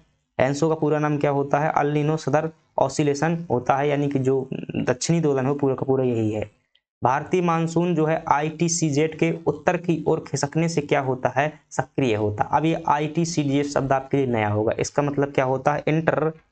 इंटर ट्रॉपिकल कन्वेंशन जोन होता है। क्या होता है? इंटर ट्रॉपिकल कन्वेंशन जोन, अंतः उष्ण अभिसरण क्षेत्र है। दरअसल देखिएगा, जैसे सूरज जो क्या है, ये क्या है? सूरज है, ये क्या है? सूर्य है, सन है, ये क्या है? अर्थ है, ठीक है, अर्थ है। तो जहां पर सूर्य की किरणें जो है लंबवत पड़ती हैं, कहाँ पड़ती हैं? जहां पर सूर्य की किरणें लंबवत पड़ती हैं तो वहां पर क्या होती है? किस प्रकार से पेटी का निर्माण होता है? इसी पेटी को क्या कहा जाता है? ICZ कहा जाता है। और यह जो क्या होती है, जहां पर सूर्य का तापमान क्या है? टेम्परेचर जाएगा तो वहां पर क्या होगा? बहुत ज्यादा तापमान होगा। तापमान कहाँ ज्यादा? पृथ्वी पर, वहां पर ज्यादा होगा जहां पर सीधी किरणें पड़ेंगी। ऐसी स्थिति में जब तापमान ज्यादा होगा तो यहाँ की हवा उड़ जाएंगी और क्या होगा? यहाँ का प्रेशर जो है क्या हो जाएगा? कम हो जाएगा, यानी कि ये क्षेत्र क्या होता है? ITCZ लो प्रेशर का क्षेत्र होता है। और जब भारत में जो क्या है, तिब्बत के पठार और मरुस्थल के क्षेत्र में ऐसी सीधी किरणें पड़ती हैं तो वह क्षेत्र गर्म होता है, वहां पर लो प्रेशर बनता है। तो यानी कि ये सीधा से मतलब है मानसून को खींचने में क्या होता है? ITCZ सहायक होता है। जैसे ही ITCZ जो है भारत से हटकर दूसरी जगह जाएगा तो भारत का मानसून क्या है? लौटने लगता है, ठीक। कोरियोलिस बल के कारण हवाएं जो है उत्तरी गोलार्ध में अपनी दाईं ओर मुड़ जाती हैं। तो जब अपन मानसून में देखा था कि जैसे ही भारत में क्या होता है, ये ITCZ पहुंचेगा भारत में, कहां पर? खासतौर से मरुस्थल क्षेत्र और तिब्बत के पठार में, तो यहाँ पर क्या बन जाएगा? लो प्रेशर बन जाएगा। फिर इस लो प्रेशर को भरने के लिए हवाएं जो है दक्षिण से समुद्र से होती हुई इस प्रकार से आएंगी। लेकिन समुद्र से हवाएं आएंगी तो जैसे ही भूमध्य रेखा को पार करती हैं तो अपने क्या हो जाती है? दाईं ओर मुड़ जाती है। इसीलिए तो मानसून जो है केरल के यहाँ से मुड़ने लगता है, ठीक है, दाईं ओर मुड़ जाते हैं। यही क्या है? कोरियोलिस बल होता है। और इस नियम को क्या कहते हैं? फेरल का नियम कहा जाता है। फेरल का नियम कहते हैं इसे। वॉकर सर्कुलेशन का संबंध प्रशांत महासागर के वायु परिसंचरण से है। दरअसल गिलबर्ट वॉकर ने जो है अल नीनो सिद्धांत जो है क्या है? दिया हुआ था। चलिएगा आगे बढ़ जाते हैं। अक्टूबर नवंबर में तमिलनाडु के तट पर होने वाली वर्षा जो लौटते हुए मानसून से होती है, कारण होती है उसे, ठीक है, कौन से? कई बार ये प्रश्न पूछ लेता है कि लौटते हुए मानसून से वर्षा कहाँ पर होती है? तमिलनाडु बताएंगे। तट पूछे तो कौन सा तट बताएंगे? तमिलनाडु में जो तट स्थित है उसका नाम है कोरोमंडल तट। कौन सा तट? कोरोमंडल तट। लेकिन अब आप कहेंगे कि पढ़ाया नहीं हुआ। भाई क्यों पढ़ाऊं मैं? सिलेबस में हमारे में तट नहीं लिखे हुए हैं, ठीक है ना, मैदान लिखा हुआ। अगर मैदान लिखा होता तो मैं पढ़ा देता, क्योंकि ये तट जो है मैदान के उदाहरण है। अपन सिलेबस के जो है अंदर हैं, मेंस में देख लेंगे। अगर जो ये टॉपिक होंगे तो मेंस में जो पढ़ देंगे। तो सिलेबस तो अपन क्या है? पूरा कर नहीं पा रहे हैं, दूसरी चीजें कैसे पढ़ ले? भारतीय मानसून मौसम विज्ञान के संदर्भ में दक्षिण दोलन सूचकांक के किन दो स्थानों के बीच के वायु दाब के अंतर को मापता है? तो सदर ऑसिलेशन जो है इंडेक्स है, southern oscillation index measure the air pressure different between which two place. तो किन दो स्थानों के बीच का मापता है? तो क्या बताएंगे भाई? मुंबई काहिरा क्यों मापेगा? श्रीलंका में रास्ता क्यों मापेगा? लक्षद्वीप में नहीं। ताहिती और जो है डार्बिन हो जाएगा। जहां एक क्या करता है? ऑस्ट्रेलिया के क्षेत्र को, देखिएगा समझ में आ जाएगा भी।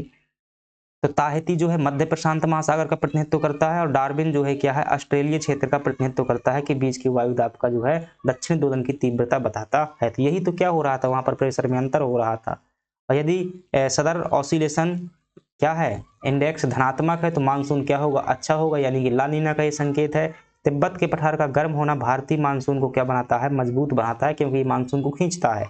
सोमाली जेट स्ट्रीम का संबंध हिंद महासागर के मानसून परिसंचरण से होता है। ब्रेक इन मानसून तब होता है जब मानसून गर्त हिमालय की ओर खिसक जाता है, जिसे मानसून विच्छेद कह देते हैं। बीच में वर्षा जो रुक जाती है ना, इसी कारण। भारत में सबसे अधिक वर्षा जो है दक्षिण पश्चिम मानसून की अरब सागर शाखा और बंगाल की खाड़ी शाखा से होती है। चलिएगा अगला प्रश्न है, मध्य प्रदेश का कौन सा जिला मैग्नीज के उत्पादन में जो है प्रथम स्थान पर है? Which district of Madhya Pradesh rank first in the production of manganese? आप क्या बताएंगे? बालाघाट जो है आपका सही जवाब हो जाएगा। चलिएगा कौन सी खनिज की चट्टानें होंगी? आप क्या कहेंगे? धारवाड़ क्रम की चट्टानें होंगी। चलिएगा व्याख्या देख लेते हैं। तो मध्य प्रदेश देश का जो है सबसे बड़ा मैग्नीज उत्पादक राज्य है। ध्यान रखिएगा, भंडार तो मध्य प्रदेश के पास में मात्र 12% है, लेकिन उत्पादन ये 40% या 37% के आसपास करता है। इसका मतलब क्या है? सरकारें जो है राज्य की संपत्ति बेचने में लगी हुई हैं, सब बेच करके चली जाएंगी, ठीक है। बालाघाट की जो भरवेली खान है, एशिया की सबसे बड़ी खुले मुंह की क्या है? मैग्नीज की खदान है। मैग्नीज का जो उपयोग है मुख्यतः किस में करते हैं? इस्पात, स्टील के कठोर बनाने में किया जाता है, साथ ही साथ ब्लीचिंग पाउडर निर्माण में भी होता है। छिंदवाड़ा का जो है कच्छी धाना, ठीक है, धाना नहीं भाई, ढाना है ये, कच्छी ढाना क्षेत्र भी मैग्नीज उत्पादन के लिए प्रसिद्ध है। तो केवल बालाघाट याद करके मत रखिएगा, जिस प्रकार से तांबा के लिए कटनी जाना जाता है उसी प्रकार से छिंदवाड़ा के लिए कच्छी ढाना, छिंदवाड़ा जिला भी मैग्नीज के लिए जाना जाता है। झाबुआ जिला भी मैग्नीज के भंडार पाए गए हैं। धारवाड़ की क्रम की चट्टानों में जो है मैग्नीज एस की प्रचुर मात्रा मिलती है। मध्य प्रदेश मैग्नीज और मैग्नीशियम दोनों के उत्पादन में महत्वपूर्ण स्थान रखता है। चलिएगा आगे बढ़ जाते हैं। बहुत क्वेश्चन है यार, अभी वही 10-11 क्वेश्चन कर पाए, अपन टाइम जो काफी ले चुके हैं। मैग्नीज एस के निर्यात के संदर्भ में मध्य प्रदेश मुख्य रूप से किस बंदरगाह पर निर्भर करता है, यानी कि मध्य प्रदेश जो मैग्नीज क्या करता है, उत्पादन करता है, वह कहां से जो है दूसरी जगह पर भेजता है किस बंदरगाह के माध्यम से। अगर आप देखेंगे तो कौन सा बंदरगाह पड़ेगा, विशाखापट्टनम बंदरगाह का उपयोग करता है for the export of manganese ore. Ore का मतलब होता है खनिज।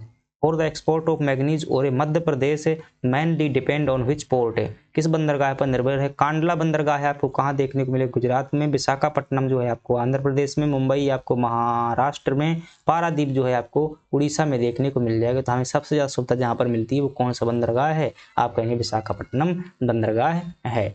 विशाखापट्टनम मध्य प्रदेश का अधिकांश मैग्नीज जो है विशाखापट्टनम बंदरगाह के माध्यम से कहाँ पर याद कर लीजिएगा, अमेरिका, ब्रिटेन और जर्मनी को क्या किया जाता है, निर्यात किया जाता है। तो मध्य प्रदेश अमेरिका, ब्रिटेन और जर्मनी को क्या करता है, मैग्नीज निर्यात करता है। मैग्नीज को जो है जैतून रंग का खनिज भी कहा जाता है। कौन से रंग का, जैतून वृक्ष आपने देखो, जैतून रंग का खनिज भी कहा जाता है। साइलोमैलिन और ब्रोनाइट जो है मैग्नीज के क्या है, प्रमुख अयस्क हैं। तांबा उत्पादन में भी बालाघाट की मलाज खंड खदान जो है शीर्ष पर है। हीरा उत्पादन में जो है मध्य प्रदेश का पन्ना जिला की मझगवा खान जो है देश में प्रथम स्थान पर है। कोयला उत्पादन में मध्य प्रदेश का सुहागपुर क्षेत्र जो है सबसे बड़ा कोयला क्षेत्र है। ये अपन क्या कर चुके हैं, रिवीजन कर रहे हैं भाई चीजें, ठीक है, बार बार रिवीजन कर रहे हैं, चिंता मत कीजिएगा, रट जाएंगे दिमाग में। मध्य प्रदेश की भरवेली मैग्नीज खदान की स्थापना किस वर्ष की गई थी, तो in which year was Bharveli manganese mine of Madhya Pradesh established. तो देखिएगा भरवेली की बात करें, पहली बात किसकी खान है, कई बार ये प्रश्न आता था, अब क्या बताएंगे, मैग्नीज की है, ठीक है। 1901 में जो ऐसे क्या किया गया था, एस्टेब्लिश किया गया था। तो आप क्या कहें, फैक्ट है, याद कर लीजिए। 1951 में मैग्नीज लिमिटेड यहाँ कंपनी काम करती है।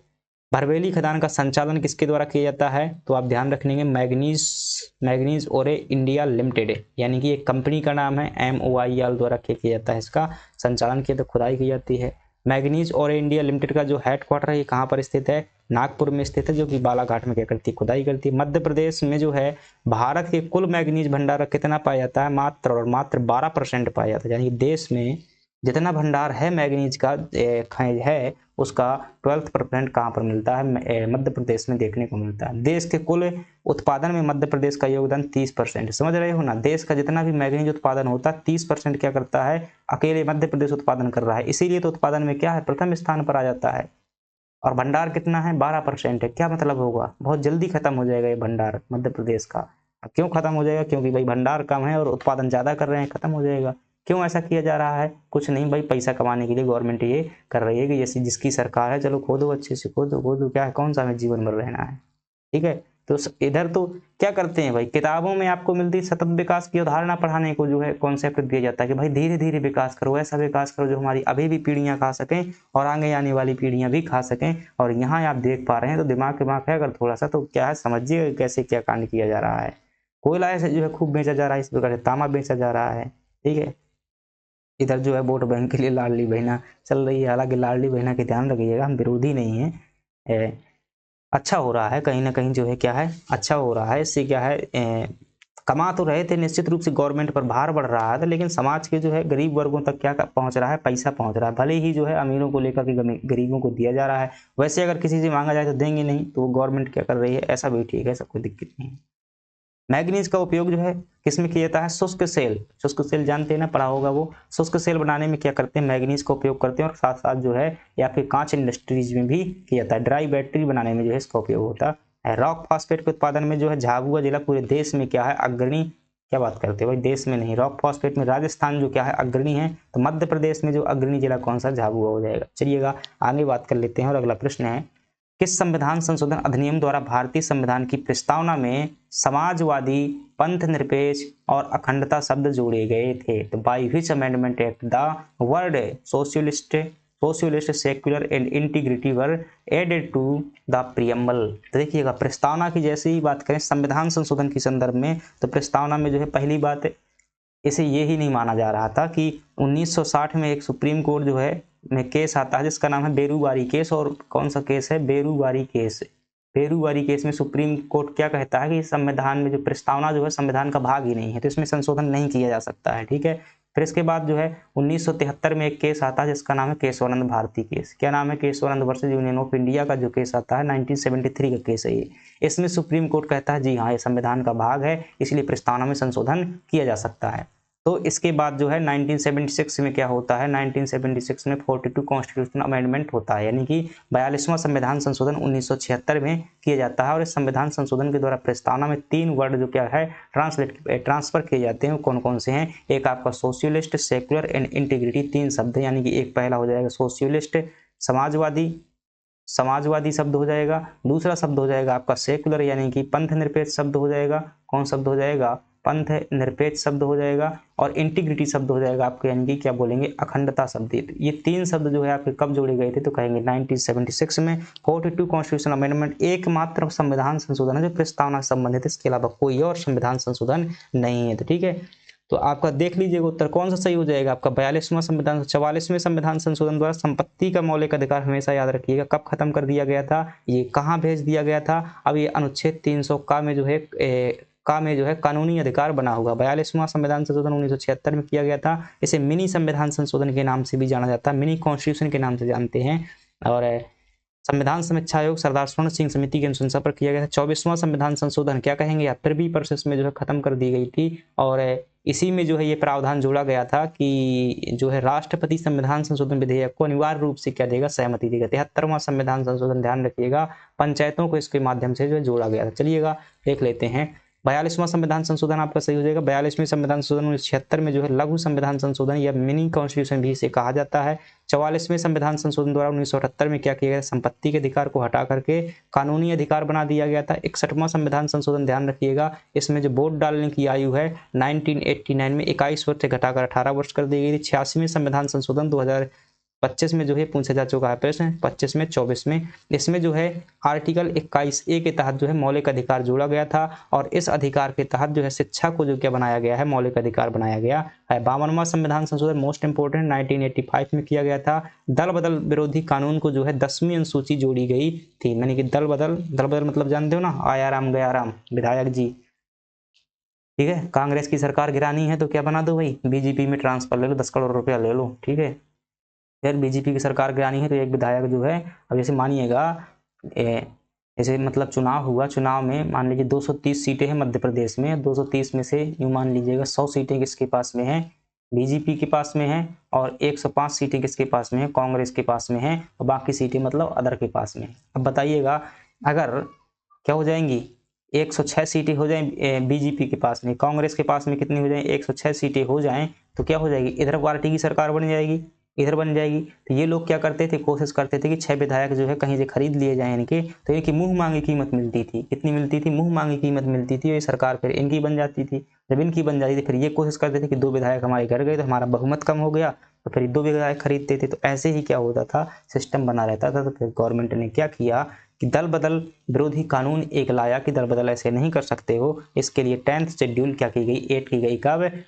52 कॉन्स्टिट्यूशन अमेंडमेंट के माध्यम से 1985 में जो है जोड़ी गई थी। 101वां संविधान संशोधन, भारत में 101 रुपए का कन्यादान, ध्यान रखिएगा क्या होगा? जीएसटी यहीं से लागू की गई थी। 101वें संविधान संशोधन 2016 के माध्यम से जीएसटी को लागू किया गया था।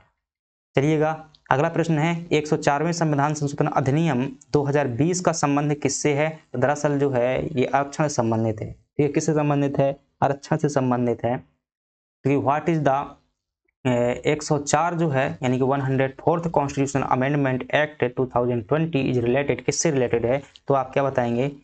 ईडब्ल्यूएस से अगर बात करेंगे तो 103 कॉन्स्टिट्यूशनल अमेंडमेंट एक्ट जो है संबंधित है लोकसभा में और विधानसभा में SC ST को आरक्षण, बिल्कुल सही बात हो जाएगा, ये जो है हो जाएगा। राष्ट्रीय पिछड़ा वर्ग आयोग को संवैधानिक दर्जा 102वां संविधान संशोधन, ध्यान रखिएगा 102वां संविधान संशोधन है 2018 का, ये जो है 2019 का है, ये जो है 2020 का है। भारत बांग्लादेश भूमि 100वां संविधान संशोधन है, 2015 का है। चलिएगा थोड़ा सा जो है आरक्षण वाली चर्चा अपन क्या कर लेते हैं, मुझे यहाँ पर जो है जगह नहीं है, तो मैंने जो है पिछली बार कहा था कि भाई किसी दिन जो है अपन क्या कर देंगे, समझा देंगे। फटाफट मैं क्या करता हूँ, 14 नंबर की स्लाइड है, इसके बाद में अपन क्या कर लेते हैं 14, एक जो है मैं न्यू पेज यहाँ पर जो क्या कर देता हूँ, ऐड कर देता हूँ। तो अपन ने क्या किया, यहाँ पर जो है न्यू स्लाइड इस प्रकार से ऐड कर लिया, ठीक है। 14 के बाद में इसके 14 के मैं आगे कर देता हूँ ताकि व्याख्या हो जाएगी। इधर देख लेते हैं, इधर कर देते हैं, मैंने ऐड कर दिया, ठीक है। अपन जो है फिर से वहीं पहुंच जाते हैं। चलिए मैंने इसी स्लाइड को शो किया। चलिए तो ये जो हो जाएगा आपका, यहाँ पर सही जवाब क्या हो जाएगा, आप कहेंगे। अब इस प्रश्न को अगर समझना चाहे तो समझिएगा, जब भारत में क्या हुई थी, आज़ादी मिली थी, यानी कि 1950 के समय पर आर्टिकल, कौन से आर्टिकल में, आर्टिकल 330 में लोकसभा के लिए और आर्टिकल 332 में विधानसभा के लिए, ठीक है। इनमें जो है राजनीतिक आरक्षण दिया गया था। ये नौकरी वाला आरक्षण नहीं है, ये विधायक और संसद वाला आरक्षण है, ठीक है। अब कई लोग जो है जिनको दिमाग भी नहीं है, थोड़ा सा भी दिमाग नहीं है, भी SC ST आरक्षण खत्म करने की बात की जा रही थी जब ये हुआ था, क्या बोलते हैं भाई, मतलब खूब ज़्यादा दंगे फसाद किए जा रहे थे। तो उसमें जो है स्टूडेंट क्या कर रहे थे, भाग ले रहे थे कि भाई हमारी नौकरी का आरक्षण जाने वाला है। अरे भाई समझो, ये राजनीतिक आरक्षण है, तुम्हारी इतनी अभी जो क्या है क्षमता नहीं है वहां तक जाने के लिए। जो है बहुत बड़े लेवल के लोग होते हैं, ठीक है, जो फालतू में क्या करते रहते हैं, दंगे फसाद करवाते रहते हैं, और अपन आम आदमी जो है कुछ भी भड़क जाते हैं, ठीक है। तो नेताओं का काम होता है क्या करना, माहौल बनाना और जो है बहुमत को प्रभावित करना। तो थोड़ा सा जो क्या है दिमाग वगैरह लगाया करिएगा, इसमें स्टूडेंट लाइफ बहुत अलग होती है भाई। आप जो है वैसे भी एक जिम्मेदार पदों पर जाने वाले हैं, तो समझदार आपको बनना पड़ेगा। तो ये जो है आरक्षण 1950 में लागू किया गया था, कहां पर, कि विधानसभा में जो है विधायकों को आरक्षण दिया जाएगा, कुछ अनुसूचित जाति के विधायक होंगे, कुछ अनुसूचित जनजाति के होंगे, और इसी प्रकार से लोकसभा में उन्हें जो है सीटें रिजर्व की जाएंगी। जो चुनाव आपने पढ़े थे ना 1900 चुनाव में जो है अपन ने आरक्षण पढ़ा हुआ था इतिहास में, सांप्रदायिक प्रणाली के तहत और सामान्य प्रणाली के तहत। सामान्य प्रणाली के तहत है, और इसमें लिखा गया था कि यह आरक्षण जो है शुरुआत में केवल कितने वर्षों के लिए होगा, 10 वर्ष के लिए होगा। कितने वर्ष के लिए होगा, 10 वर्ष के लिए होगा। अगर सरकार चाहे, अगर आपको ऐसा लगता है, मतलब सरकार समीक्षा करेगी कि SC ST यदि विकास हो गया है तो यह आरक्षण खत्म कर दिया जाएगा। अगर नहीं हुआ है तो फिर क्या किया जाएगा, इसे 10 वर्ष के बाद जो है और बढ़ा दिया जाएगा 10 वर्ष के लिए। लेकिन जो है ये क्या है, 1950 से लेकर के अभी तक 2020 तक क्या किया गया है, ये कम से कम 7वीं बार जो है 2020 में 7वीं बार क्या किया गया है, संरक्षण को जो है बढ़ाया गया है, ठीक है। तो गवर्नमेंट लगातार बढ़ा रही है, उसको भी लग रहा है कि SC ST का विकास नहीं हुआ है, ठीक है। अब देखिएगा आरक्षण जो है यहाँ पर अपन चर्चा कर लेते हैं। पहले देख लेते हैं कि लोकसभा में आरक्षण कई बार पूछा जाता है आपसे किस अनुच्छेद में, तो आप क्या कहेंगे, लोकसभा में SC ST को आरक्षण किस में है, अनुच्छेद 330 में है। विधानसभा में किसके लिए है, तो आप क्या कहेंगे, अनुच्छेद 332 में जो है विधानसभा में आरक्षण है। इस संशोधन द्वारा SC ST आरक्षण को 10 वर्ष तक यानी कि 2030 तक के लिए फिर से क्या कर दिया गया, बढ़ा दिया गया है। एंग्लो इंडियन के जो है आरक्षण समाप्त कर दिया गया है। 103वां संविधान संशोधन 2019 में हुआ था। EWS को क्या दिया गया था, 10% आरक्षण दिया गया था, ध्यान रखिएगा। 102वां संविधान संशोधन है, इसमें जो राष्ट्रीय पिछड़ा वर्ग आयोग है NCBC, national commission for backward classes जो है, इसको क्या कर दिया गया था, संवैधानिक दर्जा दिया गया था 11 अगस्त, क्या बात करता हूँ, 11 अगस्त या 18 अगस्त, फिक्स डेट याद रखना पड़ेगा, आयोग है हमारे सिलेबस में। अगस्त 2018 में क्या दिया गया था, इसको संवैधानिक दर्जा दिया गया था। 100वां संविधान संशोधन, भारत और बांग्लादेश के बीच में भूखंडों क्या किया गया था, आदान प्रदान, यानी कि क्षेत्रों की अदला बदली की गई थी। 91वें संविधान संशोधन के माध्यम से मंत्रिपरिषद का आकार जो है, कई बार ये प्रश्न पूछा जाता है कि किसी भी राज्य में कितने मंत्री हो सकते हैं। ध्यान रखिए, जितनी भी विधायकों की संख्या होती है उनका जो है कुल 15% हो सकता है। तो ये कहाँ पर लिखा हुआ है बात, ये 91वें संविधान संशोधन द्वारा जो है ये बात जोड़ी गई थी, 2003 में जोड़ी गई थी, ध्यान रखिएगा। यहाँ पर 15%, और जो दिल्ली में जो है इससे भी कम हो सकते हैं, 12 मंत्री अधिकतम हो सकते हैं, 12%। 97वां संविधान संशोधन है, सहकारी समितियों को संवैधानिक दर्जा दिया गया था, और यह जो है DPSP में जो है जोड़ा गया था, अनुच्छेद 39 के अंतर्गत ये जो है पार्ट जोड़ा गया था DPSP में, ठीक है, सहकारी समितियां। अब देखिएगा हम आरक्षण यहाँ पर समझने वाले हैं, थोड़ा सा जो है शांति बनाकर के चीजों को समझ लीजिएगा, इससे बेहतर जो है आपको कहीं आरक्षण समझने को नहीं मिलेगा, ठीक है। अपन किसकी बात करते हैं, आरक्षण की बात करते हैं, तो ध्यान से यहाँ पर देखिएगा। मैं बात करता हूँ रिजर्वेशन। पहली बात, अगर आपसे कोई पूछे आरक्षण क्या है, अच्छा है या बुरा है, अच्छा होता है, ठीक है। ये जो है समानता के लिए क्या होता है, अच्छा होता है। लेकिन क्या है, एक नकारात्मक अवधारणा है जहाँ एक साथ में भेदभाव किया जाता है, दूसरे के साथ में वो किया जाता है। आप कहेंगे आर्टिकल 14 का क्या उल्लंघन है, मैं कहूँगा नहीं है। क्यों? क्योंकि आर्टिकल 14 में दो बातें लिखी हुई, एक लिखा हुआ है विधि के समक्ष समानता, एक लिखा हुआ विधि के समान संरक्षण। अगर आप सभी लोगों के लिए क्या कर देते हैं, जैसे समानता की बात करते हैं, मैं इसमें यहाँ एक उदाहरण के माध्यम से समझा रहा हूँ, समानता की बात करते हैं, ठीक है। एक जो क्या है, आप कहेंगे कि भाई समानता का मतलब कि सब कोई समान, समानता का मतलब कि सब कोई समान, एक नारी भी समान और एक जो है आदमी भी समान, यानी कि पुरुष भी समान। अब मैं दो उदाहरणों से क्या कर रहा हूँ, आपकी जो ये बात को मैं गलत साबित कर रहा हूँ कि जो है समानता सही है या नहीं है। अब जो है देखिएगा, समानता है, विधि के समक्ष समानता ये रख देगी कि प्रत्येक जो है क्या है 365 दिन क्या है हर कोई काम करेगा, समानता यानी कि समानता है, ठीक है। समानता यानी कि समानता है, तो आदमी भी क्या करेगा 365 दिन काम करेगा, एक औरत भी क्या करेगी 365 दिन क्या करेगी, काम करेगी। क्या कर सकती है क्या? आप कहेंगे नहीं कर सकती। क्यों नहीं कर सकती है? क्योंकि उसके पास में जो क्या होती है, कुछ जैविक प्रतिक्रिया होती है, प्राकृतिक प्रतिक्रिया होती है, जैसे कुछ पीरियड वगैरह होते हैं, तो ये क्या होते हैं, कुछ समय के लिए जो है क्या हो जाते हैं, मतलब कमजोर पड़ जाते हैं, यूं मान लीजिएगा परेशानी होती है, ठीक है। तो उस समय पर ये काम नहीं कर सकती। दूसरी बात करें कि जैविक प्रक्रिया एक और होती है कि महिला क्या करती है, गर्भ धारण करती है, और गर्भ धारण के दौरान जो कुछ टाइम ऐसा होता है कि वो काम करने की अवस्था में नहीं होती है, ठीक है। तो ये क्या हो गया, समानता गलत अवधारणा हो गई ना, कि भाई एक व्यक्ति के लिए क्या कर रहे हो, समान काम कर रहे हो, कैसे कर सकती है, क्योंकि जैविक प्रक्रिया है, तो वो जो है बराबरी नहीं कर सकती है ऐसी स्थिति में। तो ये क्या होती है, नकारात्मक अवधारणा हो जाएगी, समान नहीं हो सकता है। दूसरी बात आप कहें कि प्रत्येक दिन जो है, प्रत्येक व्यक्ति, प्रत्येक जीवधारी जिसको क्या है 1000 रुपए के रोज के हिसाब से पैसा दिया जा रहा है, 50 किलो वजन लेकर के क्या है गवर्नमेंट का काम करेगा, ठीक है। ये व्यक्ति कर सकता है, लेकिन क्या महिला कर सकती है उतना? नहीं कर सकती है। तो फिर क्या कहेंगे, समानता का क्या हो गया, उल्लंघन हो गया।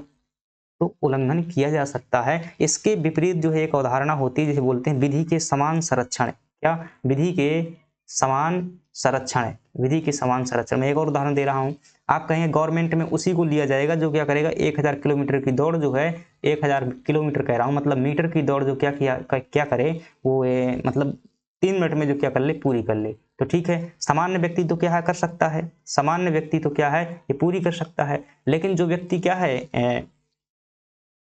जैसे दूसरा है, मान लीजिएगा छोटे कद का है, कम खाने वाला है, अब ठीक है कम खाने वाला है, तो एक तरफ आपने क्या दे रखी है, समानता दे रखी है कि सभी लोग क्या हो सकते हैं, सिलेक्ट हो सकते हैं। लेकिन एक जो दूसरे पक्ष वाला व्यक्ति वो कैसे उतना दौड़ सकता, नहीं दौड़ पाएगा, महिला उतना नहीं दौड़ पाएगी। तो फिर क्यों महिलाओं के लिए क्या किया जाता है, गवर्नमेंट क्या कहती है, कम मतलब वो करती है, क्योंकि क्षमताओं के साथ किया जाता है। विधि के समान संरक्षण का सिद्धांत कहता है जो लोग समान है उनके लिए क्या है समान, और जो लोग क्या है अलग है, मतलब समान नहीं है, कमजोर है उनकी तुलना में, तो उनके लिए जो है कमजोर नियम भी बनाए जाएंगे। ये क्या है, विधि का समान संरक्षण कहलाता है। और विधि के समान संरक्षण की ही अवधारणा होती है आपकी आरक्षण की अवधारणा। अब आरक्षण देखिएगा संविधान में जो है कितने प्रकार का आरक्षण है, तो ध्यान से समझेंगे। एक आरक्षण है आपका, देखिएगा एक आरक्षण होता है राजनीतिक आरक्षण।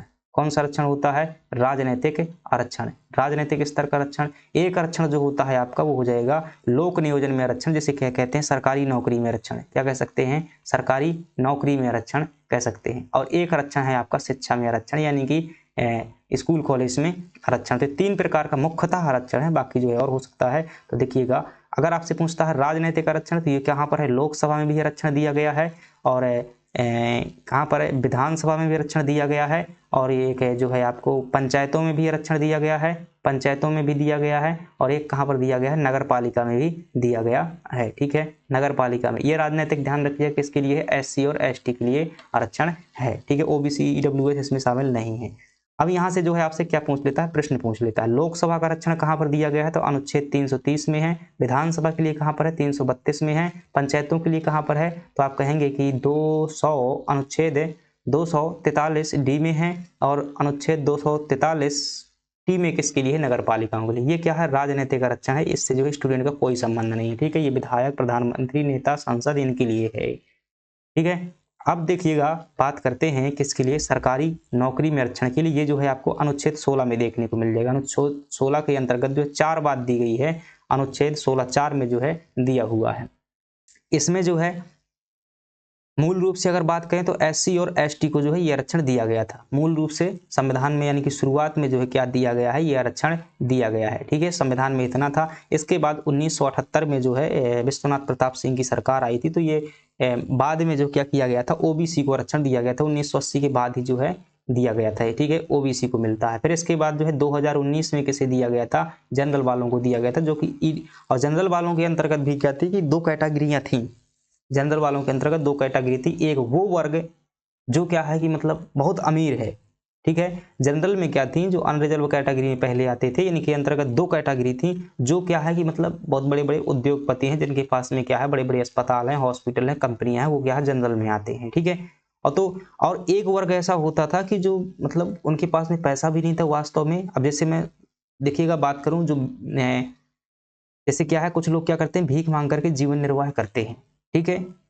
तो नहीं है ना उनके पास में, क्या करते हैं, भीख मांग के जीवन निर्वाह करते हैं। ये वर्ग क्या है, निश्चित रूप से कमजोर है। जैसे कुछ और जनरल में आते हैं, जैसे गुप्ता वगैरह होते हैं, ये जो क्या है छोटी छोटी दुकानें चलाते हैं। मैं भाई जीवन में देखता रहता हूँ इनकी, जिनकी तो उनकी कभी कभी कल्पना भी करता हूँ कि यार सिस्टम बेकार होता है, ठीक है। तो उनमें भी जो क्या उन्हें भी जनरल में रखा गया था। तो ये वास्तव में क्या थे, कमजोर लोग थे। और इनकी तुलना किससे की गई थी, जिसके पास में कंपनी के मालिक हैं, जो बड़े बड़े अस्पतालों के मालिक हैं, बड़े बड़े बिजनेसमैन हैं, तो उनसे क्या की गई थी, तुलना की गई थी। तो ये तुलना क्या थी, गलत थी। फिर क्या किया गया है, यहाँ पर जो है इन अनरिजर्व कैटेगरी से एक जो है आर्थिक दृष्टि से जो कमजोर वर्ग है, हालांकि संविधान में जो है आर्थिक दृष्टि से आरक्षण का प्रावधान नहीं है, ठीक है, तो 10% आरक्षण क्या दिया गया है, इन्हें दिया गया है, ठीक है। तो ये जो है 103वें संविधान संशोधन के माध्यम से जोड़ा गया था। तो ये क्या है, सरकारी नौकरी में आरक्षण है।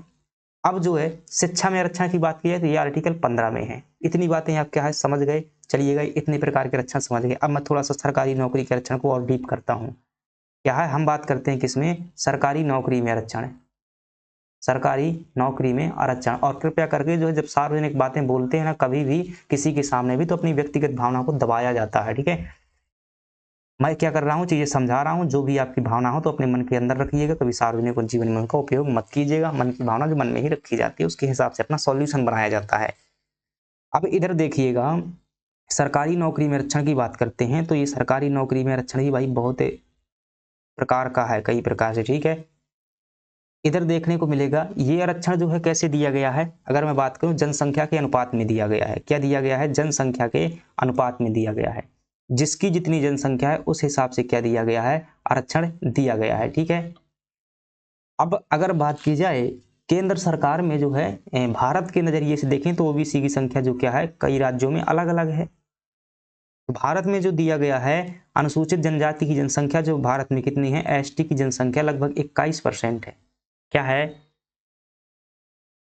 ठीक है, 21% नहीं है, मतलब इनकी जनसंख्या कुछ और है, इन्हें अलग अलग दिया। मध्य प्रदेश में हम बात करते हैं, मुझे मध्य प्रदेश का जनसंख्या का डाटा भाई अच्छे से याद है, तो मैं वहाँ की बात करता हूँ। मध्य प्रदेश में बात करूँ तो एसटी है, एक क्या है एससी है, एक क्या है ओबीसी है, एक क्या है ईडब्ल्यूएस है, ठीक है। ये चार वर्ग हैं, इन्हें जो है सरकारी नौकरी में आरक्षण मिलता है।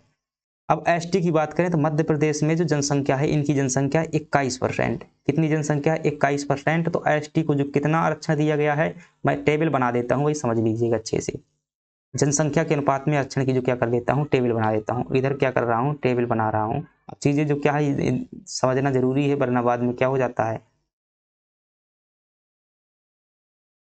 इधर देखिएगा, इस प्रकार से देखिएगा, ठीक है। मैं जनसंख्या के अनुपात में क्या कर रहा हूँ, आरक्षण बता रहा हूँ कि जनसंख्या के अनुपात में जो है किस प्रकार से आरक्षण मिलता है मध्य प्रदेश में सरकारी नौकरी में। तो इधर मैं लिख देता हूँ वर्ग, लिख देता हूँ वर्ग, लिख देता हूँ। इधर क्या लिख देता हूँ, इधर क्या लिख देता हूँ, इधर लिख देता हूँ मतलब उनकी जनसंख्या कितनी है, जनसंख्या कितनी है। और इधर मैं लिख देता हूँ, क्या लिख देता हूँ, मतलब आरक्षण कितना है, यानी रिजर्वेशन कितना है। तो अगर आप देखेंगे तो यहाँ पर चार वर्ग हमें समानता देखने को मिल जाएंगे। इधर जो हो जाएगा एससी हो जाएगा, इधर एसटी हो जाएगा, इधर ओबीसी हो जाएगा, इधर क्या हो जाएगा ईडब्ल्यूएस हो जाएगा, ईडब्ल्यूएस हो जाएगा। अगर एससी को जनसंख्या की बात करेंगे, मध्य प्रदेश में लगभग कुल जनसंख्या का 15% जनसंख्या है, ठीक है। एसटी की अगर बात करेंगे तो लगभग 21% जनसंख्या है। ओबीसी की जनसंख्या की बात करेंगे तो लगभग 53% जनसंख्या। टोटल जनसंख्या कितनी हो गई, तो आप कहेंगे 21 5 26, 26 36, 36 3 39, 39 10, 89% जनसंख्या हो गई। और 89% के अलावा जो मध्य प्रदेश में जनसंख्या बचती है वो कितनी है, 11% है, ठीक है, 11% है। अब 11% में जो इसमें क्या है, दो वर्ग हैं। एक वर्ग है आपका ईडब्ल्यूएस वर्ग है, क्या है एक वर्ग क्या है, ईडब्ल्यूएस वर्ग है, और एक वर्ग क्या है, अनरिजर्व वर्ग है, अनरिजर्व कैटेगरी का वर्ग है। ठीक है, अब इसमें जो है जैसे मोटा मोटा आंकड़ा मान लो भाई, मैं साफ कहूँ तो मुझे ईडब्ल्यूएस की जनसंख्या नहीं पता, अभी जनगणना नहीं हुई है, यानी कि ये अभी नया वर्ग बना हुआ 2019 के बाद से। तो इसे मान लीजिएगा लगभग कि भाई अनरिजर्व मान लीजिए कि ज़्यादा से 2% लोग होंगे। ठीक है, 2% लोग होंगे, इतने से ज़्यादा नहीं होंगे। ठीक है, ये अनरिजर्व लोग जो क्या है 2% होंगे, चलिए 3% मान लेता हूँ, 3% लोग होंगे, इससे ज़्यादा नहीं होंगे। ये वो क्या है, समाज का सबसे प्रतिष्ठित वर्ग है, जिसके पास में मतलब करोड़ों की संपत्ति रहती है, तो इसे जो है आरक्षण की जरूरत नहीं है, ऐसा गवर्नमेंट मानती है। और जो ईडब्ल्यूएस है मान लेते हैं 9% जनसंख्या है इनकी। ठीक है, 9% क्यों भाई, 11% में तो 8% इनकी जनसंख्या है कुल जनसंख्या का, इधर जो है 8% है। ठीक, अब इधर देखिएगा, अब आरक्षण किसे कितना दिया गया है, मध्य प्रदेश में बात करता हूँ। जो एससी की जनसंख्या 15% है, तो कुल सीटों का 15% सीटें जो है इन्हें क्या की जाती हैं, रिजर्व की जाती हैं। अनुसूचित जनजाति की जनसंख्या 21% है, तो इन्हें क्या की जाती है, 21% सीटें जो क्या है रिजर्व की जाती हैं। और जो ओबीसी की जनसंख्या 53% है, से वर्तमान की जो स्थिति है यहाँ पर जो है 14% इन्हें जो क्या है सीटें रिजर्व की जाती हैं। और जो ईडब्ल्यूएस इनकी जनसंख्या 8% है, इन्हें क्या दिया गया है, 10% सीटें जो है क्या है रिजर्व की जाती हैं। तो अब जो है चीजें आपको क्या है, थोड़ा सा दिमाग के तार खोलने की जरूरत है कि कौन किसकी क्या कैसी स्थिति है। अब जो अनरिजर्व के चक्कर में जो रहते हैं, ये अनरिजर्व में है, तो वही अनरिजर्व में जो है बहुत ये इसमें जो है लगभग मुझे लगता है बहुत कम लोग आते होंगे। ठीक है, तो जो लोग नहीं भी आते हैं तो अपना सर्टिफिकेट नहीं बनवाया तो बनवाइएगा यार, ईडब्ल्यूएस का सर्टिफिकेट बनाइएगा, यहाँ ओबीसी से ज़्यादा लाभ मिलता है, मैं सही बता रहा हूँ। ठीक है, ओबीसी, इसीलिए एमपीपीएससी कट ऑफ देख लीजिएगा, ईडब्ल्यूएस की कट ऑफ कम जाती है, ओबीसी की ज़्यादा हो जाती है। ठीक है, या तो ईडब्ल्यूएस की कट ऑफ क्या रहेगी, ओबीसी के बराबर रहेगी या फिर कम रहेगी, देख लीजिए। मैं 4-5 साल जो है देख चुका हूँ, एमपीपीएससी में हर बार जो है 1 नंबर जो है कम ही रहती है। अब ऐसा क्यों, क्योंकि यहाँ पर जो जनसंख्या है बहुत बड़ी जनसंख्या है, इधर पर जैन बौद्ध है बहुत, जो इसी में आ जाते हैं, मुस्लिम भी इसी में आ जाते हैं, हिंदू भी इसी में आ जाते हैं।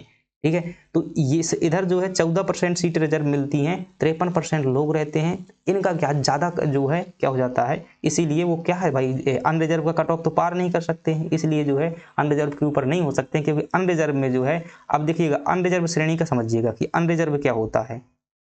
टोटल आरक्षण कितना हो गया, तो आप कहेंगे कि ये टोटल आरक्षण हो चुका है, अगर यहाँ देखेंगे तो टोटल आरक्षण हो चुका है। अब यहाँ पर जो विवाद क्या चल रहा है, ओबीसी में इनकी मांग की जा रही है कि जो केंद्र सरकार है, केंद्र सरकार में ओबीसी को क्या दिया गया, 27% आरक्षण दिया गया है। कितना दिया गया है, 27% आरक्षण दिया गया है। तो यहाँ भी कहा जा रहा है कि प्लस 13% और जोड़ा जाए, ताकि जो है केंद्र सरकार के बराबर किया जाए, क्योंकि केंद्र सरकार में 15% वहां पर जैसा है, तो उस हिसाब से लागू किया गया है मध्य प्रदेश में। ठीक है, तो यहाँ भी जो है लागू की जाए, ऐसी जो क्या चलती है मांग चलती है, इसलिए 13% पद क्या कर दिए जाते हैं, होल्ड कर दिए जाते हैं हर साल में। ठीक है, तो जब सुप्रीम कोर्ट का 5 साल से निर्णय नहीं आ रहा है, हाई कोर्ट का, ठीक है, तो ये जो है हमारी कानून की जो है स्थिति है, न्याय की बात करते हैं। तो यहाँ जो क्या चलता है, इसका जो है मुद्दा चलता रहता है, ये हो जाएगा 27% और 13% ये हो जाएगा। अब अनरिजर्व में क्या होता है कि यहाँ पर क्या है, ये व्यक्ति भी क्या है अनरिजर्व से सिलेक्शन ले सकते हैं, ये व्यक्ति भी अनरिजर्व से सिलेक्शन ले सकते हैं, ये व्यक्ति भी अनरिजर्व में जो है सिलेक्ट हो सकते हैं, ये भी। तो ये क्या होता है, सबके लिए होता है। साथ ही साथ इसमें जो है जो अदर स्टेट के लोग जो है फॉर्म डालते हैं इसी कैटेगरी में आते होते, तो ये होती है क्या, अनरिजर्व कैटेगरी होती है। ठीक है, ये बात जो है समझ में आया। अब देखिएगा ये क्या है, नौकरी में आरक्षण है, दिमाग जो है थोड़ा सा चला लीजिएगा, समय तो जो है दे ही रहे हो। अब इधर देखिएगा, एक आरक्षण होता है प्रमोशन में आरक्षण। क्या होता है, प्रमोशन में आरक्षण मूल संविधान में नहीं था। जो अनुच्छेद 16(4) ए है, 16(4) आर्टिकल ए है, और 16(4) के अंतर्गत जो है आर्टिकल बी है। 16(4) ए और 16(4) बी, ये दो क्या है नए आर्टिकल जोड़े गए हैं, काफी पहले के 1980-82 के आसपास के हैं। ठीक है, अब इसमें क्या किया गया है कि 16(4) ए में प्रमोशन में आरक्षण को क्या किया गया है, दिया गया है, और 16(4) बी में क्या दिया गया है, बैकलॉग में आरक्षण दिया गया है, बैकलॉग भर्ती में जो है दिया गया है। ठीक है, प्रमोशन में आरक्षण क्या होता है, सिंपल सा बात समझ लीजिएगा, इसको भी जो है आपको समझ में आ जाएगा। एससी का एक व्यक्ति है जो कभी जॉब में निकला, ठीक है, ओबीसी एसटी का व्यक्ति जो कभी जॉब में निकला, इसका निकला है, जैसे चलिए भाई समझ लेते हैं। प्रमोशन में आरक्षण यहाँ पर समझिएगा, एक व्यक्ति है एसटी का, एक व्यक्ति है एससी का, एक व्यक्ति है ओबीसी का, एक व्यक्ति है एससी का, एक व्यक्ति है एसटी का, एक व्यक्ति है ओबीसी का, एक व्यक्ति है ईडब्ल्यूएस का, एक व्यक्ति है अनरिजर्व का। ठीक है, अनरिजर्व का। अब देखिएगा इधर मान लीजिएगा मैं इधर स्कोर लिख रहा हूँ कि परीक्षा जब मेंस की पास की एमपीपीएससी की मान लेता हूँ, तो इधर मान लीजिएगा इसने जो है कुल 800 नंबर लेकर के आया। ये व्यक्ति एसटी वाला है तो ये कितना 750 लेकर के आया। ये ओबीसी वाला है तो यूँ मान लीजिएगा ये जो है 850 लेकर के आया। और ये व्यक्ति जो है ईडब्ल्यूएस वाला है यूँ मान लीजिएगा कि 845 लेकर के आया, 845। और जो अनरिजर्व वाला है यूँ मान लीजिएगा 860 लेकर के आया। कितना? 860 लेकर के आया। तो आप कहेंगे सबसे ज़्यादा नंबर कौन लेकर के आया है? सबसे ज़्यादा नंबर कौन लेकर के आया है? तो आप कहेंगे अनरिजर्व वाला। ठीक है, इसको जो है शुरुआत में क्या मिलती है? एसडीएम की पोस्ट मिलती है। इसको भी जो है मान लीजिएगा क्या मिलती है? एसडीएम की पोस्ट मिल जाती है। इसको भी जो है एसडीएम की पोस्ट मिल जाती है। और 850 में है, ठीक है, तो इसको भी एसडीएम की जो है पोस्ट मिल जाती है।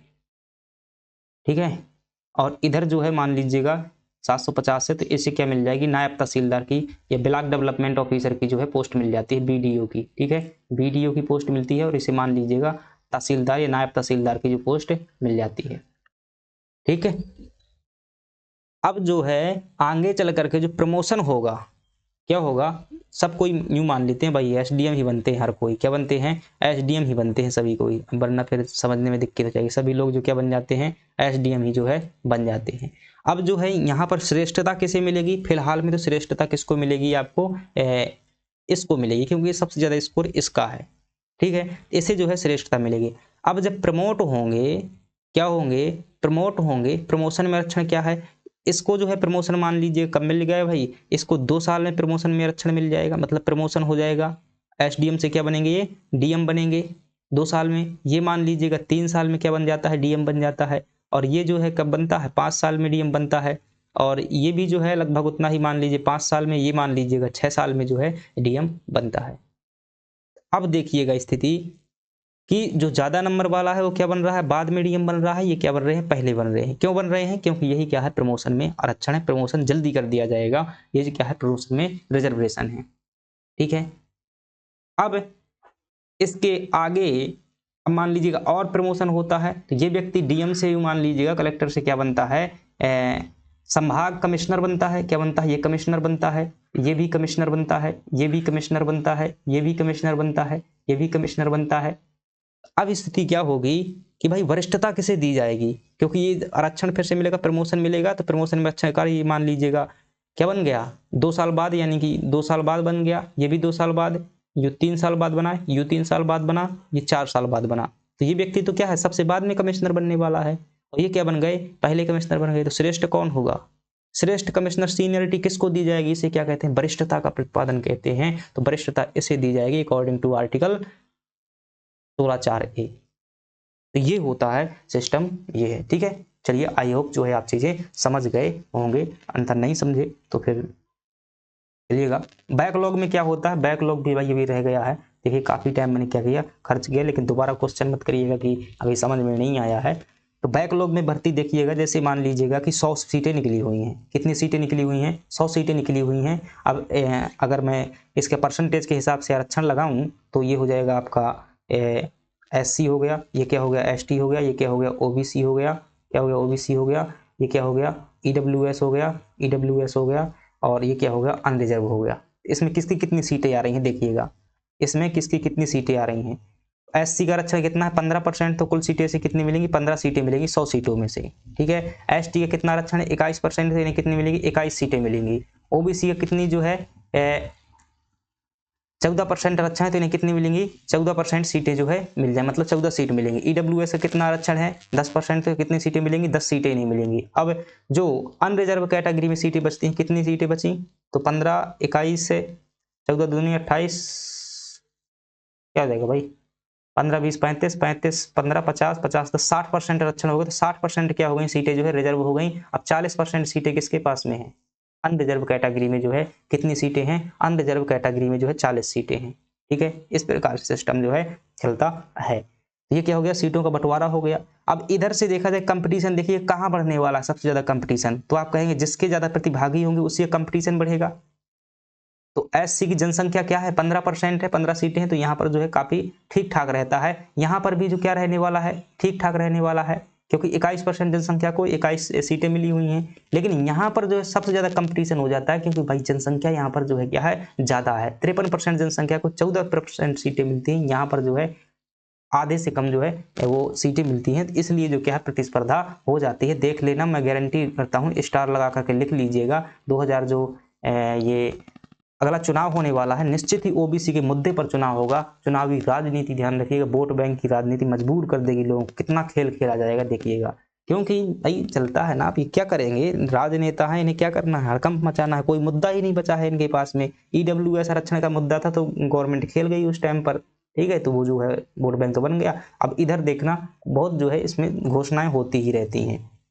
और अभी जो ये आरक्षण का मुद्दा लटका हुआ है, लटका ही रहेगा जब तक चुनाव नहीं आ जाएगा। और इधर देखेंगे, इधर भी जो क्या है जनसंख्या से जो क्या करिएगा, आप तुलना करिएगा। ये 8% जनसंख्या है, 10% सीटें हैं। इधर जो है, अब इधर देखिएगा, इधर में क्या है, हर कोई जो है यहाँ से सीट ले सकता है। एससी का भी ले सकता है, एसटी का भी ले सकता है, ओबीसी का भी ले सकता है, ईडब्ल्यूएस का भी ले सकता है, ठीक है। तो ये क्या है, सिस्टम है। अब देखिएगा, यूं मान लीजिएगा कि यहाँ पर जो है, मान लीजिएगा बैकलॉग में आरक्षण अब यहाँ से शुरू होता है कि इसकी मान लो 13 सीटें भर गई, 13 सीटें भरें, और इसकी जो है मान लो जो 15 सीटें भर गई, 15 सीटें भर गई, तो यहाँ पर कितनी रह गई, आप कहेंगे 6 सीटें खाली रह गई। यहाँ पर 2 सीटें खाली रह गई और बाकी की सीटें जो है भर गई हैं। बैकलॉग में आरक्षण केवल SC ST के लिए होता है। प्रमोशन में आरक्षण भी केवल किसके लिए है, SC ST के लिए है।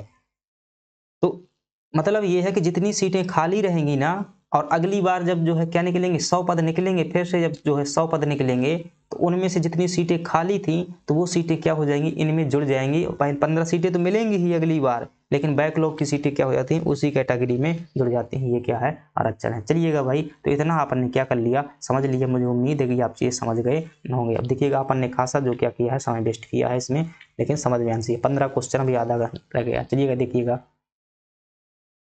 तो ये जो क्या है अपन का आरक्षण वाला सिस्टम चलता रहता है। आरक्षण क्या है, अच्छी बात है, ये बुरी बात है। तो दोनों तरीके से अपन क्या कर सकते हैं, व्याख्या कर सकते हैं। मेंस में प्रश्न आता है कि आरक्षण नकारात्मक है या सकारात्मक है। तो अगर आप सकारात्मक चाहें तो भाई अपन सकारात्मक सिद्ध कर देंगे, नकारात्मक चाहें तो नकारात्मक सिद्ध कर देंगे। तो मेंस में जैसा प्रश्न आएगा वैसा सिद्ध करना होता है। भारतीय संविधान में नगर पालिकाओं को संवैधानिक दर्जा किस संशोधन द्वारा जो है प्रदान किया गया है। क्या किया गया है, जो नगर पालिका है उनको जो है संवैधानिक दर्जा किस संविधान संशोधन द्वारा प्रदान किया गया है। By which amendment were municipalities given constitutional status. तो आप क्या कहेंगे, 74 कॉन्स्टिट्यूशनल अमेंडमेंट के द्वारा।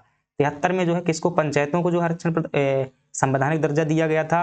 74 में जो है नगर पालिकाओं को क्या दिया गया, संवैधानिक दर्जा दिया गया है। 92 में जो क्या है भाई, 71 21 92 भाषा संबंधी जो है क्या है, संविधान संशोधन है। ये भी क्या है आपका, भाषा संबंधी संविधान संशोधन है। चलिएगा देख लेते हैं व्याख्या। 74वें संविधान संशोधन 1992 द्वारा क्या किया गया था, भारतीय संविधान में नया भाग जोड़ा गया था, भाग 9, और अनुसूची कौन सी जोड़ी गई थी, भाग 12 जो है, अनुसूची 12 जोड़ी गई थी। इसमें नगर पालिका के लिए जो है 18 विषय जोड़े गए थे, यानी कि नगर पालिका संबंधित है। 73वां संविधान संशोधन किससे संबंधित है, पंचायतों से संबंधित है। भाग 9 और भाग 11 जो है इसी में जोड़े गए थे। 21वां संविधान संशोधन, इसमें क्या जोड़ा गया था, सिंधी भाषा को जो है 8वीं अनुसूची में क्या किया गया था, ऐड किया गया था। 71वें संविधान संशोधन द्वारा 4 भाषाएं, कोंकणी, मणिपुरी, नेपाली, 3 भाषाएं सॉरी, जिसे हम शॉर्ट में क्या करते हैं, नमक ट्रिक बना करके करते हैं, नमक, नेपाली, मणिपुरी और कोंकणी, ठीक है। 92वें संविधान संशोधन 2003 द्वारा जो है बोडो, डोगरी, मैथिली, संताली 4 भाषाएं जोड़ी गई थी, जिन्हें अपन क्या करते हैं, BDMS के माध्यम से याद करते हैं, BDMS। चलिएगा, 69वें संविधान संशोधन 1971 के द्वारा दिल्ली को जो है क्या किया गया था, NCR क्षेत्र जो है दर्जा दिया गया था, राष्ट्रीय राजधानी क्षेत्र घोषित किया गया। चलिएगा अगले प्रश्न की बात करते हैं। नीति आयोग के SDG इंडिया इंडेक्स 2024 के अनुसार सतत विकास लक्ष्यों को मध्य प्रदेश की किस श्रेणी में रखा गया है। तो आप क्या बताएंगे, देखिएगा स्कोर के आधार पर क्या करते हैं अपन, जस्ट मिनट रुकिएगा, मुझे थोड़ा समझ में नहीं आ रहा, टाइम कितना हो गया है, कहीं बाद में कई लोग कहने लगते हैं भाई इतने 30 क्वेश्चन में इतना समय लिया हुआ। भाई कंटेंट देखिएगा, ठीक है, कुछ भी बोलने से पहले आप क्या करिएगा, कंटेंट की वैल्यू देखिएगा। देखिए 1.5 घंटा जो अपन समय ले चुके हैं, तो कोई नहीं, तो मैं वही कह रहा हूँ कि भाई सिर्फ टाइम से क्या कीजिएगा, गुणवत्ता मत डिसाइड कीजिएगा कि समय ले रहा है, तो क्या है उसमें जो है दी गई वैल्यू को भी जो है देखिएगा। कितनी कैटेगरी हैं, आप कहेंगे 4 कैटेगरी हैं, ठीक है। तो जब नीति आयोग द्वारा क्या की जाती है, अपना इंडेक्स जारी किया जाता है, तो उसमें 4 कैटेगरी बनाई जाती है। किसके आधार पर? स्कोर के आधार पर। जिसका स्कोर जो है 0 से लगा करके 49 तक होता है, एक नाम उसे देते हैं। जिसका स्कोर जो है, ठीक है, जिसका स्कोर कहाँ तक होता है, 49 से लगा करके 65 तक होता है, सही बात कर रहा हूँ ना। और जिसका 49 से लगा करके जो है 63 तक होता है, 64 तक होता है, ठीक है। जिसका स्कोर जो है 65 से लगाकर 99 तक होता है, और एक स्कोर जिसका 100 होता है, ठीक है। तो उन्हें अलग अलग नाम जो है दिए जाते हैं। तो जिसका स्कोर 49 तक होता है उसे क्या कहते हैं, उसे ध्यान रखिएगा, क्या कहा जाता है? एस्पिरेंट कहा जाता है। क्या कहा जाता है? उसे जो है एस्पिरेंट कहा जाता है। एस्पिरेंट, एस्पिरेंट कहिएगा, या फिर मतलब हिंदी में कुछ और नाम है भाई, ठीक है। जो 49 से 65 तक होता है उसे क्या कहा जाता है? परफॉर्मर कहा जाता है। 49 से 64 तक को जो क्या कहा जाता है? परफॉर्मर कहा जाता है, परफॉर्मर कहते हैं। और जो 65 से 99 तक होता है उसे क्या कहते हैं? फ्रंट रनर कहा जाता है, फ्रंट रनर कहा जाता है। और जो 100 स्कोर प्राप्त कर लेता है उसे क्या कहते हैं? अचीवर कहा जाता है, ठीक है। ये प्रश्न सीधा सा आ चुका है MPPSC में। ऐसा स्कोर बना करके दर दिया, तो एक ऑप्शन में सभी लिख दिए, तो लड़के क्या कहते हैं, वाह बहुत कठिन प्रश्न आया हुआ। तो चूंकि क्या पूछ रहा है, मध्य प्रदेश को किस श्रेणी में रखा गया था? In which category Madhya Pradesh placed in the SDG India index 2024, ठीक है।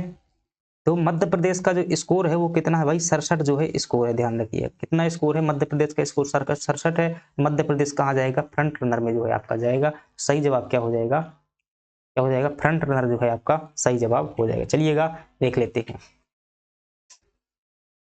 नवीनतम डेटा के अनुसार मध्य प्रदेश अपने स्कोर में जो सुधार किया है, कितना है? 67 जो है स्कोर किया है। ये भाई 25 का डाटा नहीं है, ठीक है, ध्यान रखिएगा। ये 2023-24 का इंडेक्स है। इसके आगे जो है नीति आयोग ने जारी ही नहीं किया है। हालांकि विश्व में जारी किया जा चुका है, जिसमें पहले स्थान पर क्या आया हुआ है? स्वीडन और फिनलैंड जो है पहले स्थान पर है। स्वीडन और फिनलैंड जो है 2025 के इंडेक्स में पहले स्थान पर है। और भारत जो है 99 स्कोर किया हुआ है भारत ने, ठीक है। भारत का स्कोर जो है 99वां है।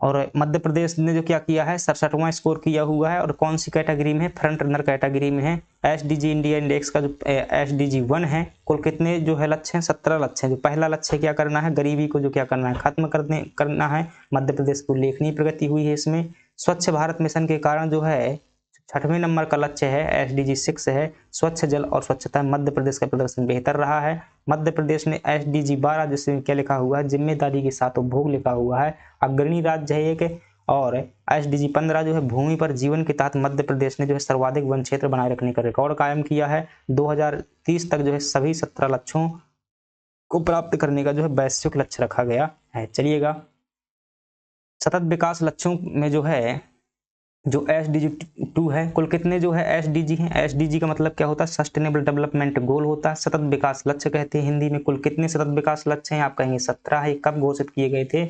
ऐसा UNO में घोषित किए गए थे। कब घोषित किए गए थे? UNO में। और कहा गया था कि 2015 से लगाकर 30 तक जो है इन लक्ष्यों को क्या करना है? प्रत्येक सरकार को प्राप्त करना है पूरी दुनिया में, ठीक है। तो ऐसे 17 लक्ष्य हैं। उनमें से दूसरे नंबर का लक्ष्य है, उसमें क्या है? जीरो हंगर, यानी कि भुखमरी को बिल्कुल क्या करना है? शून्य करना है, दूसरा लक्ष्य है। इसको प्राप्त करने के लिए मध्य प्रदेश सरकार द्वारा संचालित प्रमुख योजना कौन सी है? तो which major scheme is run by Madhya Pradesh government achieve SDG 2 zero hunger जिसे बोलते हैं, ठीक है। लाडली बहना योजना ये राजनीति से नहीं है। दीनदयाल अंत्योदय रसोई योजना, ठीक है, सभी को जो है भुखमरी पूर्णतः समाप्त हो सके इसके लिए दीनदयाल अंत्योदय योजना चलती है। मुख्यमंत्री उद्यम क्रांति योजना 2022 की है, इसमें लोन दिया जाएगा स्टूडेंट को। पंख अभियान जो है कब का है? ये 2020 का है। ये जागरूकता अभियान है। ये पानीपत में जो क्या बोलते हैं उसको भाई, महिलाओं के लिए जो नेशनल स्तर पर योजना चलती है, हरियाणा के पानीपत से चली हुई थी, उसका नाम क्या है? ठीक है, उसका नाम देखिएगा, मैं अभी रिकॉल नहीं कर पा रहा हूँ। 22 जनवरी 2015 की योजना है वो, ठीक है। लिंगानुपात को कम करने के लिए बात की गई थी, उसमें 2015 में चली थी हरियाणा से, ठीक है। चलिए ठीक है, अंत्योदय योजना जो है आपका क्या हो जाएगा? सही जवाब हो जाएगा। देखिएगा, यह योजना जो है कम कीमत पर पौष्टिक भोजन क्या कराती है? उपलब्ध कराकर कुपोषण को, भूख प्यास की समस्या को दूर करने में सहायक है। मध्य प्रदेश मिलेट मिशन को जो है SDG 2 जो है पोषण लक्ष्यों को ध्यान पर केंद्रित कर रहा है। पोषण अभियान जो है के प्रभावी क्रियान्वयन के लिए मध्य प्रदेश को पुरस्कृत किया गया है। SDG जो 4 है जिसमें क्या लक्ष्य रखा गया है? गुणवत्तापूर्ण शिक्षा के लिए मध्य प्रदेश सरकार ने क्या किया है? CM राइज स्कूल खोले हुए है। और SDG 5 लैंगिक समानता के लिए जो है मध्य प्रदेश सरकार ने क्या किया हुआ है, लाडली लक्ष्मी योजना को जो है चलाया हुआ था। मध्य प्रदेश का इंदौर जिला जो जीरो वेस्ट मॉडल के रूप में SDG 11 यानी कि संवैधानिक शहर का प्रतिनिधित्व करता है। चलिएगा आगे बात करते हैं भाई, अभी ये पढ़ेंगे, इकोनॉमी में है, इंडियन इकोनॉमी में है, साइंस में भी है, दोनों तरीके से पढ़ना है। मध्य प्रदेश आर्थिक सर्वेक्षण 2024-25 के अनुसार किस क्षेत्र में SDG लक्ष्यों की प्रगति में सबसे धीमी दर्ज की गई है? In which sector is the progress of SDG goals recorded slowest in MPAs पर इकोनॉमिक सर्वे 2004 और 5 मतलब 24-25। जलवायु कार्रवाई, औद्योगिक नवाचार, लैंगिक समानता, स्वास्थ्य। देखिएगा भाई, मुझे लगता है इसका सही ऑप्शन क्या होना चाहिए, औद्योगिक नवाचार के संदर्भ में जो है सही होना चाहिए। लैंगिक समानता में जो है, चलिए क्या प्रश्न पूछ रहा है, किस में सबसे धीमी प्रगति दर्ज की हुई है मध्य प्रदेश सरकार ने? तो औद्योगिक नवाचार में होगा, इंडस्ट्रियल डेवलपमेंट यहाँ कम देखने को मिलता है। देखिए सही उत्तर बता रहा लैंगिक समानता। क्या भाई हो सकता है क्या लैंगिक समानता? मुझे नहीं लगता गलत हो जाएगा ये उत्तर। देखेंगे तो लाडली बहना योजना चल रही है और इस सबसे कह रहा है धीमी प्रगति, पूरा का पूरा माहौल बदल दिया लाडली बहनाओं ने, सरकार बदल दी, आपको पैसा मिल रहा 1000 रुपया, तो ये लैंगिक समानता। मध्य प्रदेश में श्रम बल में महिलाओं की भागीदारी और अन्य सामाजिक संकेतकों के कारण SDG 5 अभी भी एक चुनौती बना हुआ है। ठीक है, किया हुआ है काम, लेकिन ध्यान रखना औद्योगिक नवाचार जो है, अभी मैंने रिपोर्ट नहीं इसकी पूरी तरीके से पढ़ी हुई है, SDG इंडिया इंडेक्स हम पढ़ेंगे तो उसमें जो है बारीकियां बहुत देखने को पड़ती हैं। अब ये काफी बड़ी रिपोर्ट है भाई, 464 पेज की भी, जैसे अभी आपको आर्थिक सर्वेक्षण भेजा हुआ था कल, 2023-24 वाला था। अब इतना पढ़ने के लिए क्या है, पर्याप्त समय देना पड़ता है, फिर उसका निष्कर्ष निकालना पड़ता है, तो देखेंगे अभी इसको। ठीक है, फिलहाल में चलिए ठीक है, इसके साथ उत्तर कर लेते हैं लैंगिक अनुपात, लेकिन फिर मैं कह रहा हूँ कि उत्तर जो है इसका चेंज हो सकता है, थोड़ा सा विवेक का प्रयोग कीजिएगा। चलिएगा, मध्य प्रदेश में जो है श्रम बल के कारण जो है महिलाओं की स्थिति अभी भी क्या है, अच्छी नहीं है। SDG जो 3 है क्या बात करता है, अच्छा स्वास्थ्य और जो है अच्छा स्वास्थ्य की बात करता है। पहला किसकी बात करता है, पूर्णतः गरीबी की समाप्ति, दूसरा भुखमरी की समाप्ति, तीसरी अच्छा स्वास्थ्य, चौथा जो है गुणवत्तापूर्ण एजुकेशन की बात करता है। मध्य प्रदेश ने जो है शिशु मृत्यु दर को जो है कम करने में सफलता प्राप्त की है। 7 क्या बात करता है, सस्ती और स्वच्छ ऊर्जा के लिए जो है मध्य प्रदेश सरकार ने क्या किया है, रीवा में जो है सोलर प्लांट लगाया हुआ है, ताकि जो है, और ओंकारेश्वर प्लांट को जो है स्थापित किया हुआ है ताकि जो है स्वच्छ ऊर्जा उत्पादन हो चुके, सौर ऊर्जा। मध्य प्रदेश ने जो है SDG डैशबोर्ड क्या किया है, विकसित किया है, ताकि जिला स्तर पर जो है प्रगति की निगरानी की जा सके। सतत विकास शब्द का जो सर्वप्रथम प्रयोग जो है ब्रिटलैंड रिपोर्ट 1987 में किया गया था, जिस रिपोर्ट का नाम क्या था, आवर कॉमन फ्यूचर। संयुक्त राष्ट्र द्वारा 2015 में जो है 17 लक्ष्यों को और 169 उपलक्ष्यों को निर्धारित किया गया था।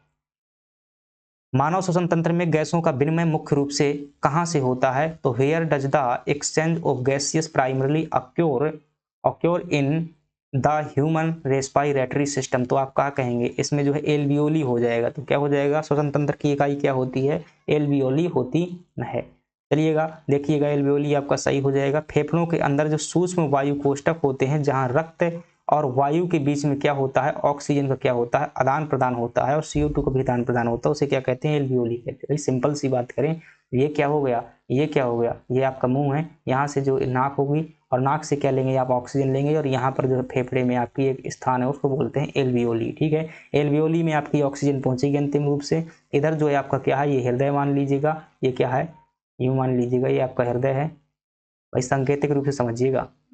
इधर से जो है हृदय में गंदा खून है आपका, ये खून कहाँ पर जाता है, गंदा ब्लड कहाँ जाएगा, फेफड़ों में जाएगा। यहाँ से जो क्या करेगा, ऑक्सीजन जो है यहाँ पर मिल जाएगी, जो गंदे खून में कार्बन डाइऑक्साइड वो यहाँ पर हट जाएगी, और फिर जो है ये हृदय आपका लौटकर इधर रक्त जो है इस साइड से आ जाएगा हृदय में, और शरीर के बाकी भागों में पहुंच जाएगा। तो वो कौन से स्थान होता है, एल्वियोली होता है। डायफ्राम की बात करें तो श्वसन प्रक्रिया के दौरान फेफड़ों जो है फैलने और सिकुड़ने के लिए कौन जिम्मेदार होता है, वो कौन होते हैं, आपके डायफ्राम होते हैं। चलिएगा, लॉरेंक्स को जो है वॉइस बॉक्स कहा जाता है, जिससे ध्वनि उत्पन्न होती है, ट्रैकिया बोलते हैं। ठीक है, श्वसन दर को नियंत्रित करने वाला जो है मस्तिष्क का मुख्य भाग क्या होता है, मेडुला ऑब्लांगेटा होता है। क्यों, क्योंकि श्वसन क्या है, एक अनैच्छिक क्रिया, और अनैच्छिक क्रियाओं के केंद्र क्या होता है, मेडुला ऑब्लांगेटा होता है। हीमोग्लोबिन जो है ऑक्सीजन के परिवहन के लिए जिम्मेदार मुख्य क्या है, वर्णक है। ठीक है, अगर पूछे मुख्य हीमोग्लोबिन वर्णक क्या है, तो आप कहेंगे हीमोग्लोबिन। अगर आपसे पूछे प्रोटीन कौन सी है, तो ग्लोबिन प्रोटीन होती है जो ऑक्सीजन का परिवहन करती है। एंड्रोट्राइफास्फेट एटीपी, एडिनोसिन ट्राइफास्फेट जो है एटीपी को कोश का क्या कहते हैं, ऊर्जा गृह कहा जाता है, कई बार पढ़ चुके हैं। चलिएगा, श्वसन की वह प्रक्रिया जो ऑक्सीजन की उपस्थिति में होती है क्या कहलाती है, कि what is the process of respiration that occur in the absence of oxygen, इसे क्या कहते हैं, अनाक्सी श्वसन कहते हैं। एनरोबिक जो है एनरोबिक रेस्पिरेशन या अनाक्सी श्वसन कहते हैं। ऑक्सी श्वसन ऑक्सीजन की उपस्थिति में होती है। प्रकाश संश्लेषण पौधों में जो है खाना बनाने की प्रक्रिया वाष्पोत्सर्जन ट्रांसपायरेशन बोलते हैं। चलिएगा, देखिएगा, अनाक्सी श्वसन जो है मुख्य रूप से यीस्ट और मांसपेशियों में पाया जाता है, मतलब ऑक्सीजन की अनुपस्थिति में होती है, जिससे जो है लैटेक्स या एसिड या इथेनॉल बनता है, दारू बनती है। ठीक है, मांसपेशियों में लैक्टिक एसिड जमा होने के कारण क्या होती है, थकावट महसूस होती है। तो कई बार ये प्रश्न पूछ जाता है कि थकावट का मुख्य कारण क्या होता है, जब मांसपेशियों में जमा हो जाता है। ऑक्सी श्वसन के दौरान कुल जो है कितनी ऊर्जा उत्पन्न होती है, 38 एटीपी ऊर्जा होती है। ग्लाइकोलाइसिस चक्र की प्रक्रिया जो है कहाँ होती है, कोशिका द्रव्य में होती है। क्रेब्स चक्र की प्रक्रिया जो है माइटोकॉन्ड्रिया के अंदर जो है क्या होती है, पूरी होती है। ये बात भी आपको क्या रखना है, ध्यान रखना है। फुफ्फुसीय श्वसन एकमात्र धमनी है, फुफ्फुसीय धमनी जो है एकमात्र धमनी है जो क्या करती है, अशुद्ध रक्त को क्या करती है, फेफड़ों तक ले जाती है।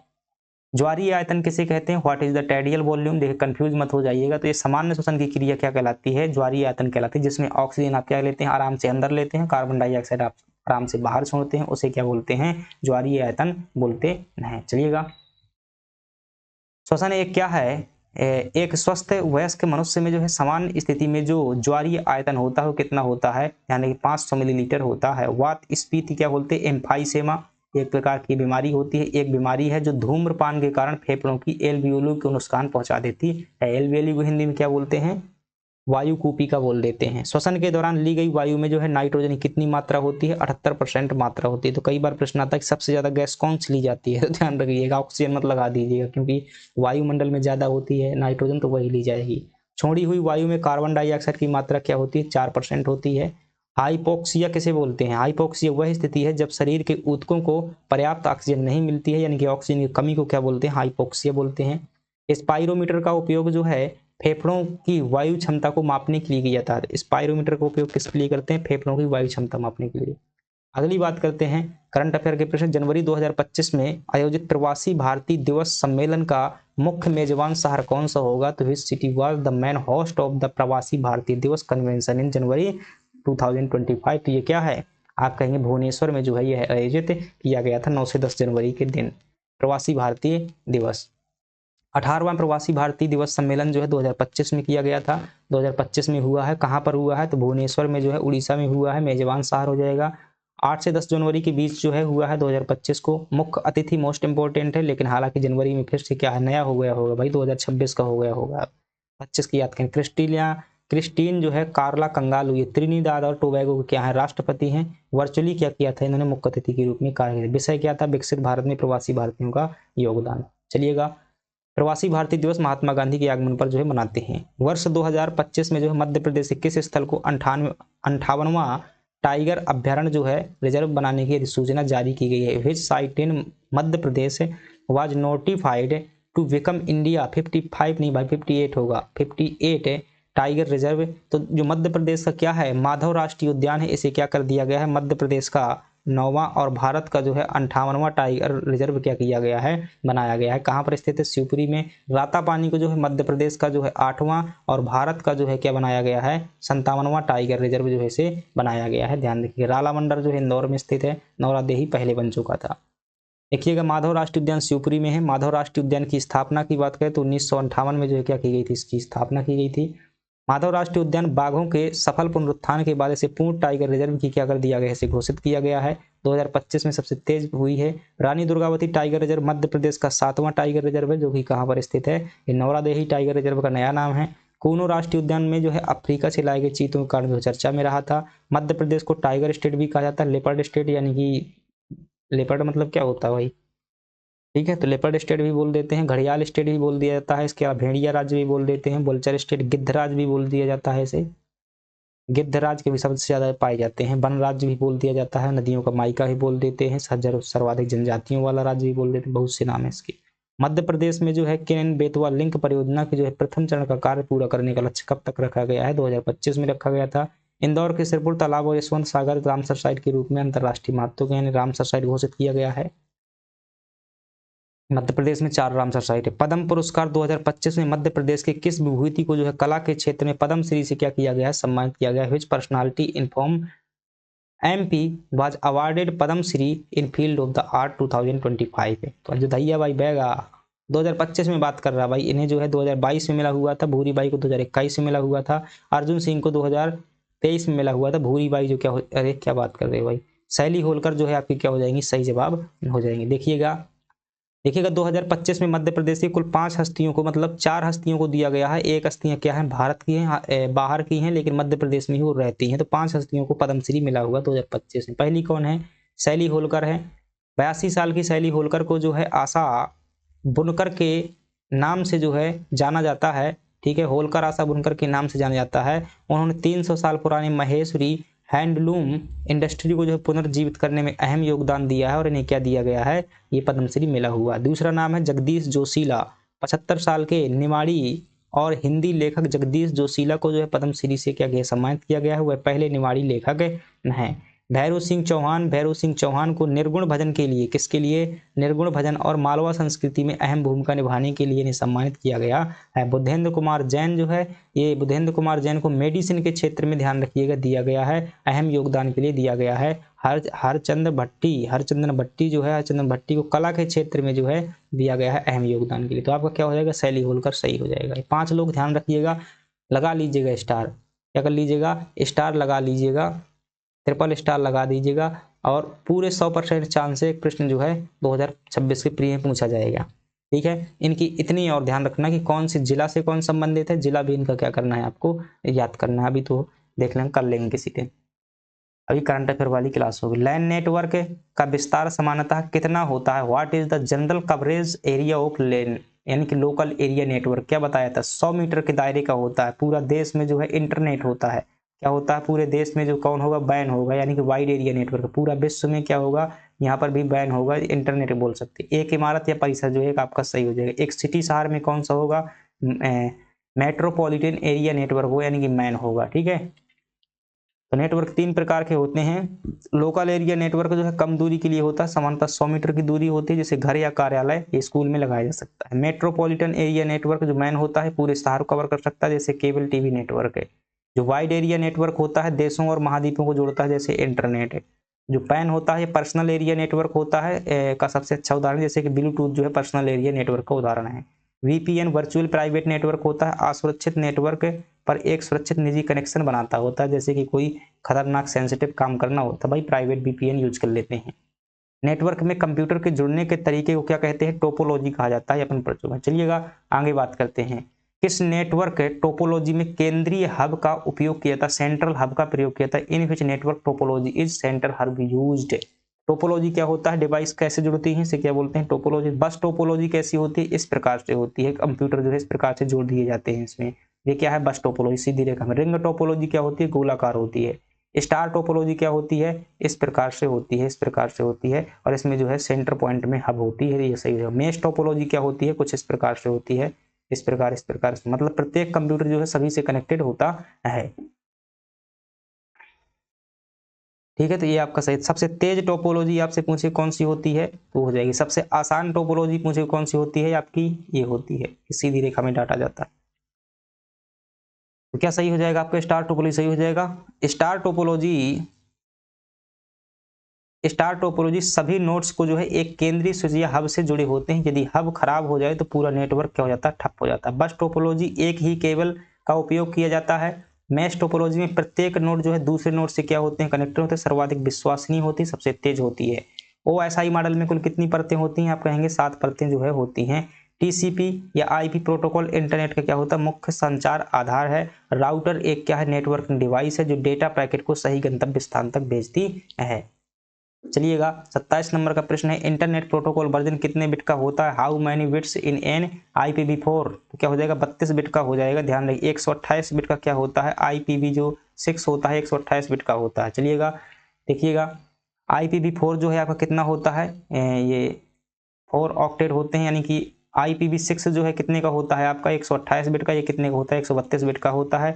HTTP का पूरा नाम क्या होता है, आप कहेंगे हाइपर टेक्स्ट ट्रांसफर प्रोटोकॉल होता है। ईथरनेट क्या है, ये सबसे लोकप्रिय वायर्ड लोकल एरिया नेटवर्क, मतलब एक केबल का नाम होता है और केबल जहां पर लगती है वहां पर लोकल एरिया नेटवर्क बनता है। गेटवे दो अलग अलग प्रोटोकॉल वाले कंप्यूटर नेटवर्क को जोड़ने के काम आता है। फायरवॉल जो है नेटवर्क को अनाधिकृत एक्सेस से क्या करता है, बचाता है। मैक एड्रेस क्या होता है, कंप्यूटर का जो फिजिकल एड्रेस होता है उसे क्या बोलते हैं, मैक एड्रेस बोलते हैं। और जो वेबसाइट का वर्चुअल एड्रेस होता है उसे IP एड्रेस बोलते हैं। बादल भोई जनजातीय संग्रहालय मध्य प्रदेश के किस जिले में स्थित है, तो आप कहेंगे छिंदवाड़ा में स्थित। ध्यान रखिएगा मध्य प्रदेश में 3 जनजातीय संग्रहालय ध्यान रखना है। एक क्या ध्यान रखना है, भोपाल में ध्यान रखना है जो राज्य जनजातीय संग्रहालय, एक खजुराहो में ध्यान रखना है जो कि आदिवर्त संग्रहालय है, और एक ध्यान रखना है छिंदवाड़ा में जो कि बादल भोई संग्रहालय है। 3 संग्रहालय सबसे इंपॉर्टेंट, कोई एक आ जाएगा आपकी परीक्षा में, ध्यान रखना। यह जो है छिंदवाड़ा में जो बादल भोई संग्रहालय है, ये सबसे जो क्या है पुराना संग्रहालय है, जनजातीय संग्रहालय। इसकी स्थापना 1954 में की गई थी। 1997 में इसका नाम बदलकर क्रांतिकारी बादल भोई के नाम पर रख दिया गया था। मध्य प्रदेश जनजातीय संग्रहालय कहाँ पर स्थित है, तो आप क्या बताएंगे, भोपाल में स्थित है। भोपाल स्थित संग्रहालय की विशेषता जो है इसकी रंगीन परिदर्शना और जनजातीय घरों के नमूने हैं। झाबुआ में भील जनजाति को समर्पित जनजातीय कला केंद्र बनाया गया है। जनजातीय नायक टांट्या भील का जन्म जो है कहाँ पर हुआ था, खंडवा में हुआ था। पेमा फत्या प्रसिद्ध भील कलाकार थे जिन्होंने का संबंध जो है क्या है, पिथौरा चित्रकला से है। चलिए मध्य प्रदेश के किस शहर में जो है इंदिरा गांधी राष्ट्रीय मानव संग्रहालय स्थित है, तो university of MP Indira Gandhi राष्ट्रीय मानव संग्रहालय इज लोकेटेड, तो क्या हो जाएगा, भोपाल में हो जाएगा। क्या हो जाएगा आपका, भोपाल में हो जाएगा। वास्तुकार चार्ल्स कोरिया है। तो यह देश का क्या है, पहला मानव विज्ञान संग्रहालय है जो श्यामला हिल्स भोपाल पर स्थित है। ये संस्कृति मंत्रालय के अधीन एक क्या है, स्वायत्त संस्थान है। इसकी स्थापना 1970 में दिल्ली में हुई थी, जिसे 1979 में जो भोपाल स्थानांतरित कर दिया गया था। यह संग्रहालय मानव विकास और भारतीय जनजाति की संस्कृतियों के विकास को प्रदर्शित करता है। भोपाल में दुष्यंत कुमार पांडुलिपि संग्रहालय भी स्थित है। महाराजा छत्रसाल संग्रहालय कहाँ पर है, धोबेला छतरपुर में स्थित है। रामायण कला संग्रहालय जो है ओरछा आपका निवाड़ी में स्थित है, ध्यान रखिएगा। जनजातीय कला और संस्कृति को बढ़ावा देने के लिए आदिवासी लोक कला एवं बोली अकादमी कहाँ पर स्थित है, तो हेयर इज द आदिवासी लोक कला एंड एवं जो है बोली अकादमी लोकेटेड अलीराजपुर में, भोपाल में, तो क्या हो जाएगा आपका, भोपाल में हो जाएगा। यह अकादमी जो जनजातीय भाषाओं के संरक्षण, उनके साहित्य को क्या करती है, प्रकाशन कार्य करती है। चौमासा मोस्ट इंपोर्टेंट है। चौमासा जो है इसके द्वारा प्रकाशित क्या है, एक महत्वपूर्ण पत्रिका है आदिवासी और लोक कला विकास अकादमी द्वारा। मध्य प्रदेश की सबसे बड़ी जनजाति कौन सी है, भील है। 2011 की जनगणना के अनुसार बैगा जनजाति को भारत सरकार ने जो है PBTs में क्या किया हुआ है, शामिल किया हुआ है। भारिया जनजाति मुख्य रूप से कहाँ पर, छिंदवाड़ा के पातालकोट में क्या करती है, निवास करती है। रानी दुर्गावती संग्रहालय कहाँ पर स्थित है, तो आप क्या कहेंगे, भोपाल में स्थित है। वही इस प्रकार से अपन क्या करते हैं फ्रेंड्स, चीजें कवर करते हैं यार, मतलब एक्स्ट्रा चीजें समझाने में क्या हुआ, वैसे भी क्लास अपने आप में क्या है, काफी बड़ी क्लास रहती है तो थक जाते हैं, सही कहें। चलिए थैंक यू।